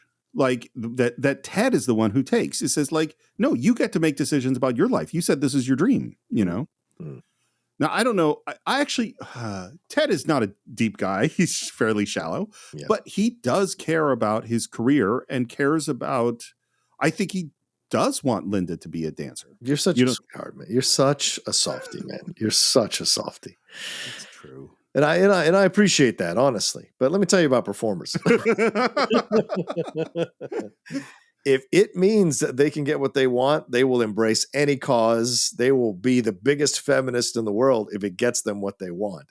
And so I don't see Ted through any other prism other than if it helps him get his needs met, he is willing to do whatever and say whatever, Well, I mean, just 2 seconds ago, he said, well, how you can't marry him? I didn't get a chance to woo you. As if like that's something that should be in consideration for her. I guess I should apologize for hooking up your number, huh? Oh, forget it. I'm the one that should apologize to you. Here I've been trying to take Linda away from you, not knowing you two are going to be married. Married? All right, I'll ask the same question then, and maybe I'll just be a softie, but does he actually feel bad? No, not even for a second. No. See, and I think he does feel bad for about a second. Okay. Well, this will be a good litmus test for whether or not Cine-Files listeners are wonderful, warm-hearted people like me or horrible, cynical people like you. Or people who honestly look at the world as it is. Fair. No, because we've both been, I can be soft and you can be cynical. It all just depends on the situation. And I think with Fred Astaire, it's tough to be cynical about him because he's so sweet, and he is ridiculously shallow. That's totally true. 100%. Yeah. The question is there any little tiny beating heart in there at all for his friend Jim or not? But the moment that he says, not knowing you two are going to be married, Jim's reaction is, married? Yeah. That's a whole other, because this is I think up to this point in the film, it has mostly been Ted is shallow and selfish, and Jim is a good guy. That's going to change now. Oh, yeah. I mean, and hiding Linda, and I should say this really starts earlier, because hiding Linda, who wants to be a professional dancer, from this opportunity, rather than telling the woman you love what's actually going on is the first tarnishing of his good guyness. Yeah. Married? Yeah. Aren't you? Yes, sure. I mean, naturally, we're sort of engaged. Yeah, and you're the one that thinks Ted cares about Jim. And what does Ted say as soon as Jim walks out of the room when he's talking to Danny? Well, he says, 2 minutes ago, I would have sold my chances for a tired dime. But when a man is surprised to hear that he's going to be married, brother, that's when I go to work with a clear conscience.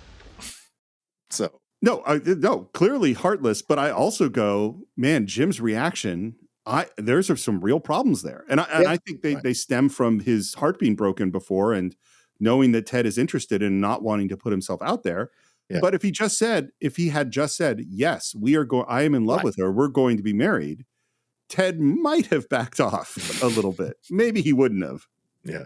Maybe would have motivated him to do even harder. Who knows? Yeah. It's Easter, and of course we hear In Your Easter Bonnet, which was not written for this show, is already a big, huge hit. Yeah. And we see them riding by a carriage, which it is so clear Bing is not controlling that horse as he sings In Your Easter Bonnet, and it's lovely. And then we get to the inn, and who is laying in a perfectly elegant pose on the couch but Ted. Ted. Oh, Ted. I've discovered something, my friends, about life. Meaning what? Well, I don't want success. I want the true happiness you people have found here at the inn. So Ted is going to stay at the inn. Mm-hmm. He wants to share their work, their simple pleasures. Please believe me, I'm a tired, lonely, and unhappy man. But I could be happy here, helping the two people I like the best. He's ruthless, man. Shameless and ruthless. Shameless and ruthless. Will you take me in? My motherly intuition tells me to throw him out. At least give him the benefit of the doubt. I'm giving him plenty of doubt. Are you kidding with that sharing life's simple pleasures? And I love Fred Astaire playing the victim in this. Yeah. The world doesn't change. A gentle smile often breeds a kick in the pants. But for your sake, Linda, I'll be big. And I like the little Bing miming kicking him in the pants, too, as the scene is ending. It's Independence Day, and Danny shows up, and he says, I fixed it. Here's the news in one luscious word. Hollywood. And what's happening is there are two Hollywood directors coming to see the show and to see Linda and Ted tonight, which Jim overhears. We'd better find out if Linda's interested. No. We let her know when there's a contract staring her in the face. Look. I know you're in love with the girl, but forget it until we get her away from here. This is no time to be honest. And that's persuasive. I think Ted had maybe the tiniest glimmer of conscience, but no, that's enough. Jim has a plan. He goes to Gus and offers him $10 when he picks up Linda from the train station to basically get lost and not make it here. Yeah. We have now moved into Jim being fully a jerk. So wait, hold on. So I'm the softie for thinking that Ted might have a heart, but now when I say Jim's a jerk, you're going to disagree with that too? Yeah, I think I might have to slightly. No, I think he does a jerk thing. I don't think he is a jerk, is what I would say. Fair, because, sure. Right, because he cares about her, and Ted has stolen many women from him, and so he acts out of a place of fear that Linda Mason is going to be taken from him. So I don't approve of what he does, obviously, but I think I understand the motivation from a guy like this, is what I would say. I think in terms of his motivations, it all makes perfect sense. He's been hurt. He doesn't want to lose Linda, and this is his scheme in order to keep her. Right. But it's all, and again, this is also 2023 where I go, well, why not just talk to Linda? I mean, how can you want to have a relationship with a person? If we followed your route, we'd have a 20-minute movie. All of these things are totally true. But the valid criticism, and but you set up what Linda says to him later, which I think is valid when she calls him out, which is, again, it's not a 2023 movie, but here you have an empowered woman, which we're going to get to, calling Jim out for what he did. Yeah. Well, and even in 2023, people aren't perfect. People do shitty things. Oh yeah. And man, talk about, people not communicating. I mean, It's just as hard to communicate today, even with every self-help thing saying, hey, you really need to communicate. Yeah. It's still hard, you know? It's very true. But right now, Gus is taking her on the shortcut, which ends with them splashing into the lake. And then just some funny bits as Gus tries to pick her up and take her out of the lake. And then, of course, they both fall in. Yeah. Ted is stressed out. The directors have shown up. The show hasn't started. They're irritated. The band suddenly starts out. Who started the show? I did. You're on. So this was supposed to go right into the Firecracker dance because it's the 4th of July. Right, of course. But in the middle, literally while they are shooting on December 7th, the Japanese bomb Pearl Harbor. Mm-hmm. And so they said, we need to do something more. And so they add this song, Freedom, in which Bing Crosby comes out and sings an extremely patriotic, to the point of, jingoistic isn't really the right word, but it is straight up. I mean, this is the beginning of World War II. Yep. And we have a montage with the war industry and building planes and ships going out. And we see FDR and the American flag. And this is big. America is going to war. And this sequence was added because of the bombing of Pearl Harbor. Yeah. On this day of independence, on this Independence Day, listen to an American troubadour from the USA. I'm singing a song of freedom for all people who cry out to be free. Now, back out in the woods, Layla drives by and Linda asks for a lift. Aren't you Ted Hanover's former dancing partner? Yes. Although I wouldn't exactly say former. I'm dancing with him at the end tonight. And I love smart misdirection and lies. Yeah. You know. Doesn't he have a new partner? Oh, she won't be there tonight. I didn't know that. I work at the inn. Huh? Waitress? Yes. And Layla says, and again, also, I love, this is how good romantic comedy and farce works, where where lies get revealed. I know your boss, Jim Hardy, quite well. Then he's responsible for your rejoining Mr. Hanover. Uh-huh. So now Linda knows or believes that it's Jim's idea that Layla comes back, ruining her career, essentially. Yeah. Jim says there'll be a couple of men there from Hollywood to consider Ted and make for pictures. So this is really, really bad. And this kind of deception by Linda to Layla is acceptable because we don't like Layla. So we don't mind this kind of deception. Well, and she's not screwing Layla. I mean, there's nothing, just not saying that she's the partner is not taking anything away, particularly from Layla. Well, you're letting Layla walk into, you're letting Layla embarrass herself by saying negative things about you by not revealing that you're the partner. That's true. That is definitely true. But you're right in that she's not nefariously doing that in that way. Yeah. And then Layla, just to, put the screws in a little more, not on purpose. And Mr. Hanover's other partner will be missing this chance to go to Hollywood. Yes, although she can't be very talented or they wouldn't be working at the inn. Ted and I played only the best places. Oh, Layla. And then Linda says, hey, I know a shortcut, and drives them into the lake. I saw this coming and I still enjoyed it. It was perfect. So perfect. We're back with Ted, who's backstage, who has no choreography, is trying to figure out what he can do without his partner for the 4th of July, and sees a bunch of fireworks. Yeah. This is just an amazing dance number. Yeah, 100%.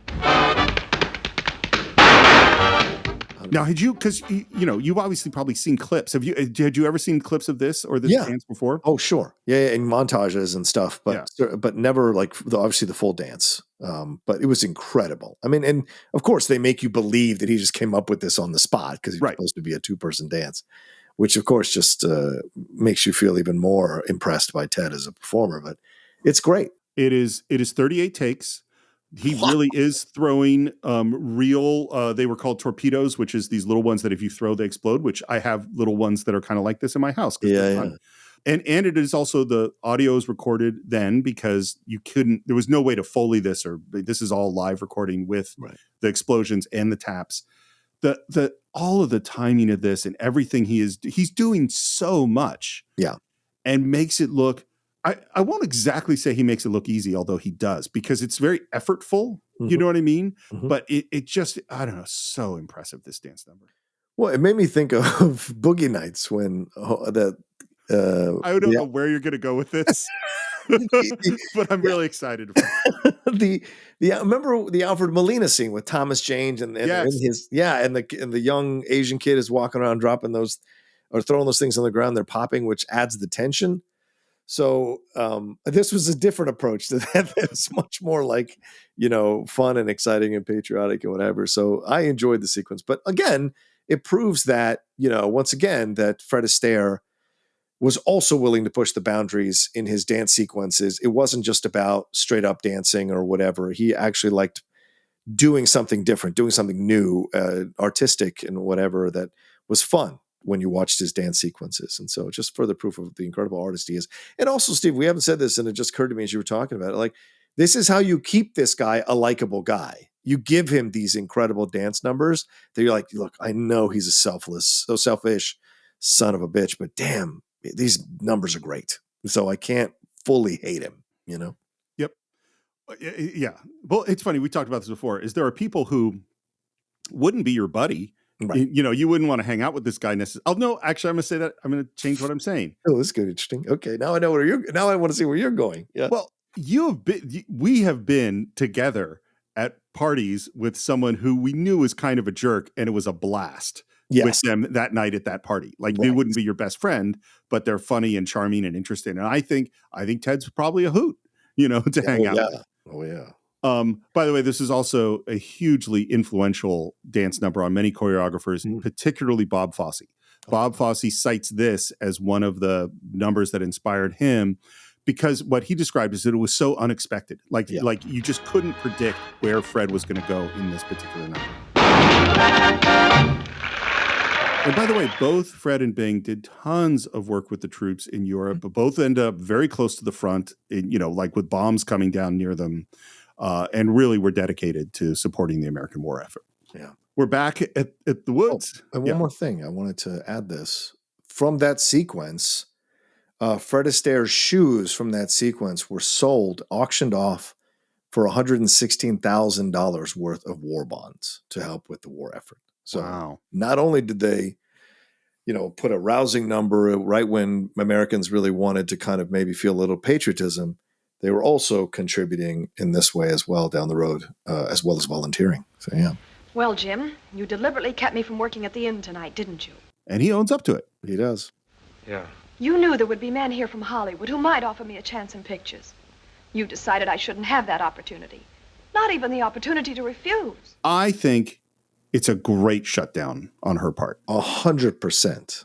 And again, as I said earlier, people think empowerment just showed up here, but there have been female empowerment moments in these classic movies in the past. They have happened. People have been called out in these movies in the past. And so this is a great takedown. And everything she's saying, you could hear someone saying in 2023.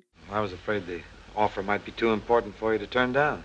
The point is, you don't trust me to make my own decisions because they might interfere with your own selfish plans.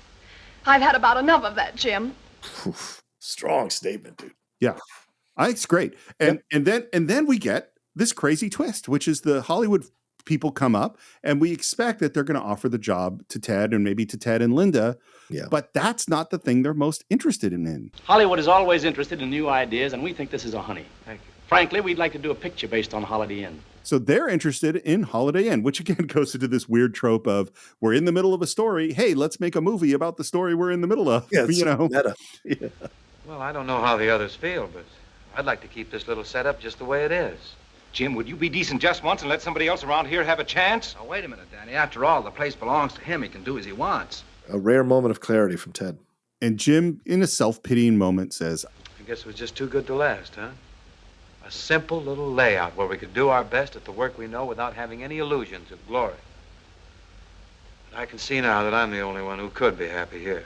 So now he's kind of throwing Linda under the bus, A little bit, yeah. Go ahead, take the idea, take the music, take Linda, take the whole darn thing. I never wanted you anyway. Yeah, he's being real petty. Because look, dude, you acted like a jerk, Yeah. You did some moves that were not cool. And then he turns to Linda and says, Guess maybe I was a little selfish, huh? Was that the deal you wanted, or should I have thrown in my shirt? And she feels bad. You can tell from her face that she feels bad. Linda, genuinely feels bad. And they're saying, look, this is the choice that you wanted. Cut to Hollywood montage. Complete with Ted and Linda dancing in tuxedos and that sort of kaleidoscope kind of look and bubbles and musical notes. And it's almost like a send-up of the RKO Fred and Ginger pictures, Oh, yeah. Good point. It is November, Thanksgiving. And as we've had a little, we go to the calendar, but now there's an animated turkey on the calendar who doesn't know which Thursday is actually Thanksgiving and jumps from Thursday to Thursday. And what's the story behind that, Steve? Well, John, I'll say, because my guess is you read the same thing that I did. Yeah. The story behind this is that in 1939, FDR changed the day Thanksgiving was, made it a week earlier, basically in order to add a week to the shopping calendar. The Christmas shopping, Yeah, and the Christmas shopping. And some people thought that was perfectly fine. And some people thought that was absolutely terrible. Different states celebrated Thanksgiving on different days. There was a huge scandal around it, which came to be known as Franksgiving. Yeah. Franksgiving. Which I never would have known if I hadn't been I had researching. no idea until I read it for the show. Absolutely. We're at the inn. White Christmas is playing, and there is a closed sign. The inn is not open for Thanksgiving. Yeah. He writes Linda a letter, which only people born before 2005 will be able to read because it's written in cursive. I have never thought of that. Oh, there's a whole bunch of stuff that nobody will be able to read from my son can't read cursive. Oh my God. It's so second nature to me that I wouldn't think it's something that'd be difficult to pick. Great point. Okay. He also sees a magazine article that shows pictures of Ted and Linda and says latest Hollywood romance. So exactly what Ted falls in love with his partner, and apparently Linda's into it. Yep. Or so seen from the magazines. Yeah. Mm-hmm. Mamie enters bringing him a whole turkey. And he puts a record on, which is a record of him singing I've Got Plenty to Be Thankful For. And I do like the interplay between what is he singing on the record and his responding to his own voice. You know you're better off than I am. I've got eyes to see with, You need glasses. ears to hear with, Or fly with. arms to hug with, lips to kiss with, someone to adore. You're a little flat, too. I love him insulting himself. Yeah. Mamie comes in, scolds him for not eating. Or why you close the inn and sit around like a jellyfish with the misery? 'Cause a slicker stole your gal, and you ain't got fight enough to get her back. And she's great. I think she's great, and I like what she has to say. And yes, she is playing a stereotypical role, but what she says here is not stereotypical. Right. Well, I tried to keep her here. What kind of keeping is that? Nothing but tricks. If you went to Hollywood and told Miss Linda how much you loves her and misses her and told her that the way a lady likes to hear it told, I'll bet you she'd be the quickest ex-movie star that ever exed. Yeah, I like this because it's not like the housekeeper or caretaker in It's a Wonderful Life, which I think is great. She's great in the film, and they give her agency enough to even want to have her pull up a chair at the table and whatever. But here, she goes at him, and this is a really great moment, I think, for a character that you could, or a role that you can see as obviously very stereotypical for a black actress to play at that time. But she does go at him, and there's a familiarity to this that I think is really powerful in what she says to him, sit around, all this kind of, you got to get out there and you got to present it. Now, at the end of the scene, I'm not with 2023 eyes, I'm not the biggest fan of the line at the end of the scene. It was like, you got to present things, you got to convince a woman, you got to present it a certain way she can accept it. But I get the idea, right? The intention is that you've got to really give your heart to her and open up to her, be vulnerable to her, and not be so willing to lose her. You've got to fight for her. And so I like that that's the intention of it, even if the final line isn't the best final line. Well, and it also, well, and this is like, how we've had to look at multiple things in this movie. There's some complexity here because this also falls into what would be called the magical Negro trope of the African-American character to coming in who doesn't have much of a character in the whole film and then offers the words of wisdom that sets our white character on the path to success. 100%. It definitely falls into that. But that is an improvement on the negative stereotype, caricature trope. But it is still a trope. 100%. It is now Christmas Eve because everything happens on a holiday in this movie. And what we find out is that they're going to shoot the last shot of the film and then they're going to go off and Ted and Linda are going to get married. Yeah. As they're talking through this and they're super excited. And by the way, I like that they're heading off to Yuma to get married. Yuma, Arizona, of all places. Well, you could get a quick marriage there. And there was I don't remember what it was. There's some other movie where there was something about people getting married in Yuma, behind the scenes thing, I think, but I don't remember what it was. Maybe our Cine-Files listening can tell us what that was, but I feel like we've mentioned it before. Anyway, we hear that's going to happen. And Danny says, "Look, the girl said yes. The picture finishes tonight. There's a judge waiting in Yuma. Come in. Everything is all set and ready. What could possibly happen to..." And there is a reaction because Jim is there. Yep. Looking slim, looking very much in shape, like he's like a whole nother energy in there. Yeah. Well, because he has just decided he's going to go full on and get back his girl. Yeah. And it's what I love is how totally open he is about it. So why don't you be yourself? What are you up to? I'm a son of a gun. This is a beautiful hunk of welcome for a guy who comes coast to coast just to wish you a Merry Christmas and a happy wedding. You remember how I suspected you when you came to live at the inn on Easter morning? It was silly, wasn't it? Yeah, I mean, we've been building to this right through the whole movie because Jim has been 2 steps behind Ted the whole time. And now Jim is turning the tables on Ted and wants to kind of call him out and use his own tactics against Ted to see how Ted reacts to it all, and Ted's not used to it. Neither is Danny, Danny seems a bit like perplexed about it all as well. Because they've always seen Jim as someone they could walk over a little bit. Yes, 100%. And then there's a bit, which it doesn't really work, but is still kind of funny, which is trying to lock Jim in a closet that ends up is not a closet and has a way out. And so Jim escapes. Right. And ends up locking them in the dressing room, which is like, they're actually, we've had this in other films. There aren't a lot of places where you can lock someone into a room. Yeah. Locks are usually on the inside of the room. Yeah. But that is what they do. And now we head down to the set. And I love the moment of seeing the stage door opening on the Holiday Inn set, which is, of course, the Holiday Inn set. Yeah. It's a weird... what's so funny is I think the set was convincing, although it, of course, is on a soundstage, as an exterior set for the most of the movie. So when you see that stage door open on it, it's kind of magical in a weird. Yeah, agreed. Jim is talking to the director, who's played by James Bell. Well, Mamie and the kids ought to see this. They'd never believe it. Anything wrong? Well, that Christmas tree's a little out of place. I guess nobody would notice that but me or Linda. He does move the Christmas tree into the proper place, and he leaves his pipe on the piano. Yeah. Which it's all great, but it's like, man, this is your plan, is just to leave your pipe there. But he goes away, and out comes Linda. Let's see, I think you have the mood. Your Hollywood success was empty. You've lost the one man you love. The usual hope. Just make me cry, and you can get to that wedding. Talk about on the nose. I know, right? Backstory. And he says, okay, we're ready for rehearsal, and she just wants to shoot it. So quiet on the set.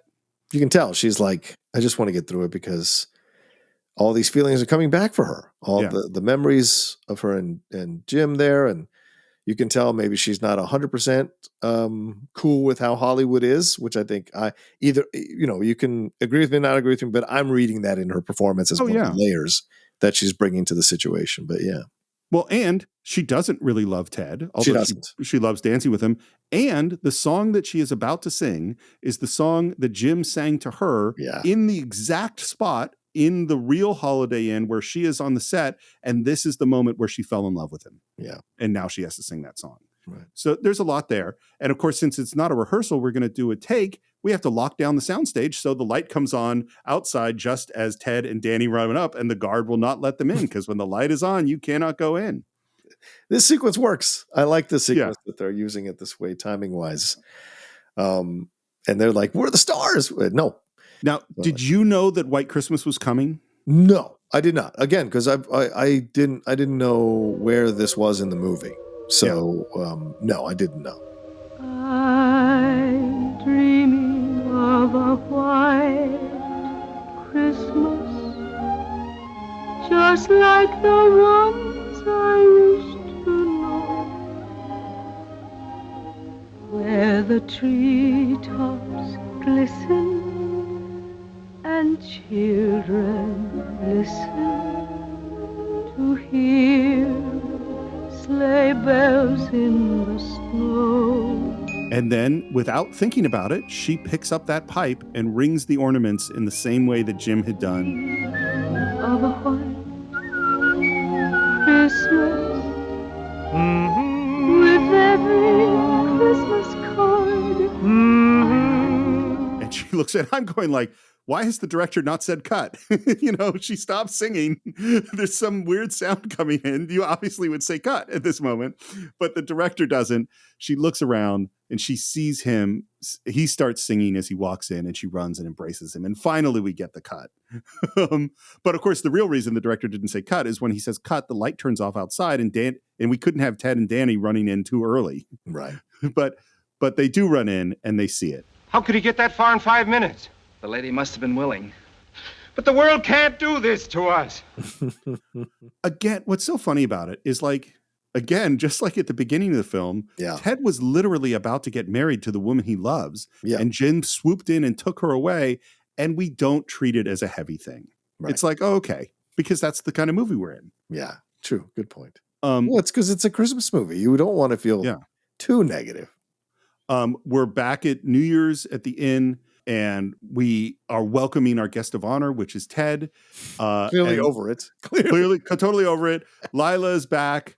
We're doing basically the same song that we had at the very beginning, except that now it's Jim won Linda singing and Ted won Layla dancing.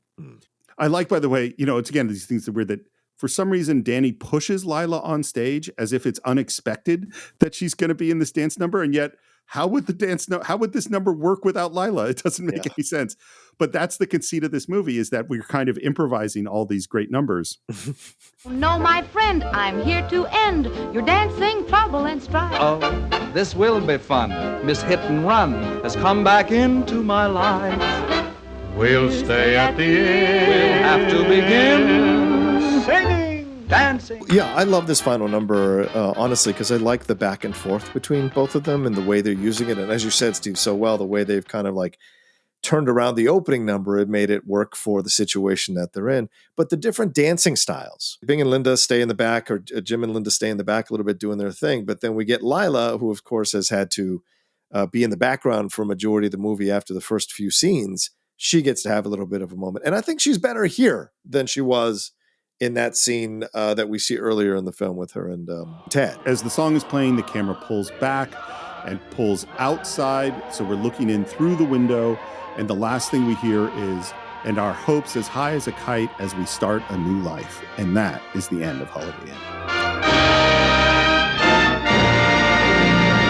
But at the end of the day, as you said, it ends in a way that makes you feel good and happy. Everything's worked out. People are with the right people. We get to see Bing singing. We get to see Fred Astaire dancing.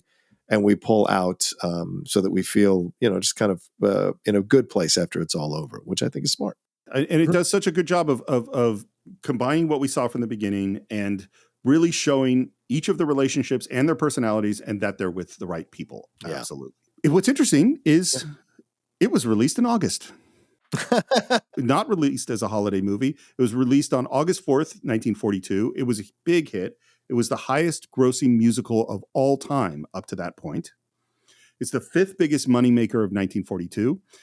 It was nominated for score, screenplay, and for song, White Christmas, and it won for song. By the way, it was an interesting year. So Best Picture categories that year were The Invaders, Pride of the Yankees, Random Harvest, The Talk of the Town, and Mrs. Miniver, which won. Yeah.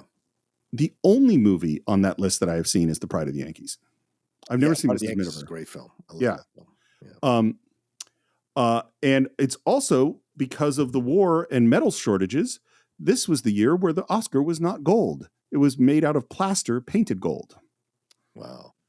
Here's one little sad bit is 3 years later in 1945, director Mark Sandrich was starting work on Blue Skies with Crosby, and 4 days into the shoot, he died of a fatal heart attack at the age of 45.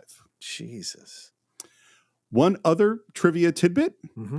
The reason that you can go stay at a Holiday Inn today is because of this movie. It is named for this film. I will give my final thoughts first, which I think are very short. I'm kind of more curious about your final thoughts since you're new to this film. For me, this is a perfectly comforting film from this era. It's just fun and light. I love the characters. I love the development. I love the way the relationships build. I love all the singing and dancing, in particular Fred Astaire's dancing. And with the exception of one scene, which, like I said, is as close to a movie killer as any scene I can think of in any film. Yeah. Other than that, I find this whole thing a delight. Yeah, it's certainly my final thoughts. I absolutely enjoyed watching it. I mean, the charisma of Crosby and Astaire are what sell the movie. The actress who plays Linda Mason, I like her too. I think she's a great energy to have in the film. It is kind of a shame that she never went and did more because of she held her own with these two heavyweights, and I imagine this is one of her first feature film lead roles, and I thought she was very natural in dealing with both of them. And I enjoyed that. Is it a film that I'll put on again and again? No, I don't think I have the same magic for it as I have for like other holiday films from around this time, White Christmas or It's a Wonderful Life, but I did enjoy watching it, and I'm glad we did this for the Cine-Files, because it's nice to kind of occasionally check off a box of a film I haven't seen and be able to discuss it with someone discuss it with you who likes the film so much, so we could have a fun interaction about it. But yeah, really well acted. The dance sequences are fantastic. The singing is really sweet. The songs are fantastic. And at the end of the day, it's an interesting approach to what would normally be a pretty combustible situation that is much more glossed over. And in the end, everyone gets to kind of state their case and come back to center, which I think is really positive. Everyone's got what they want.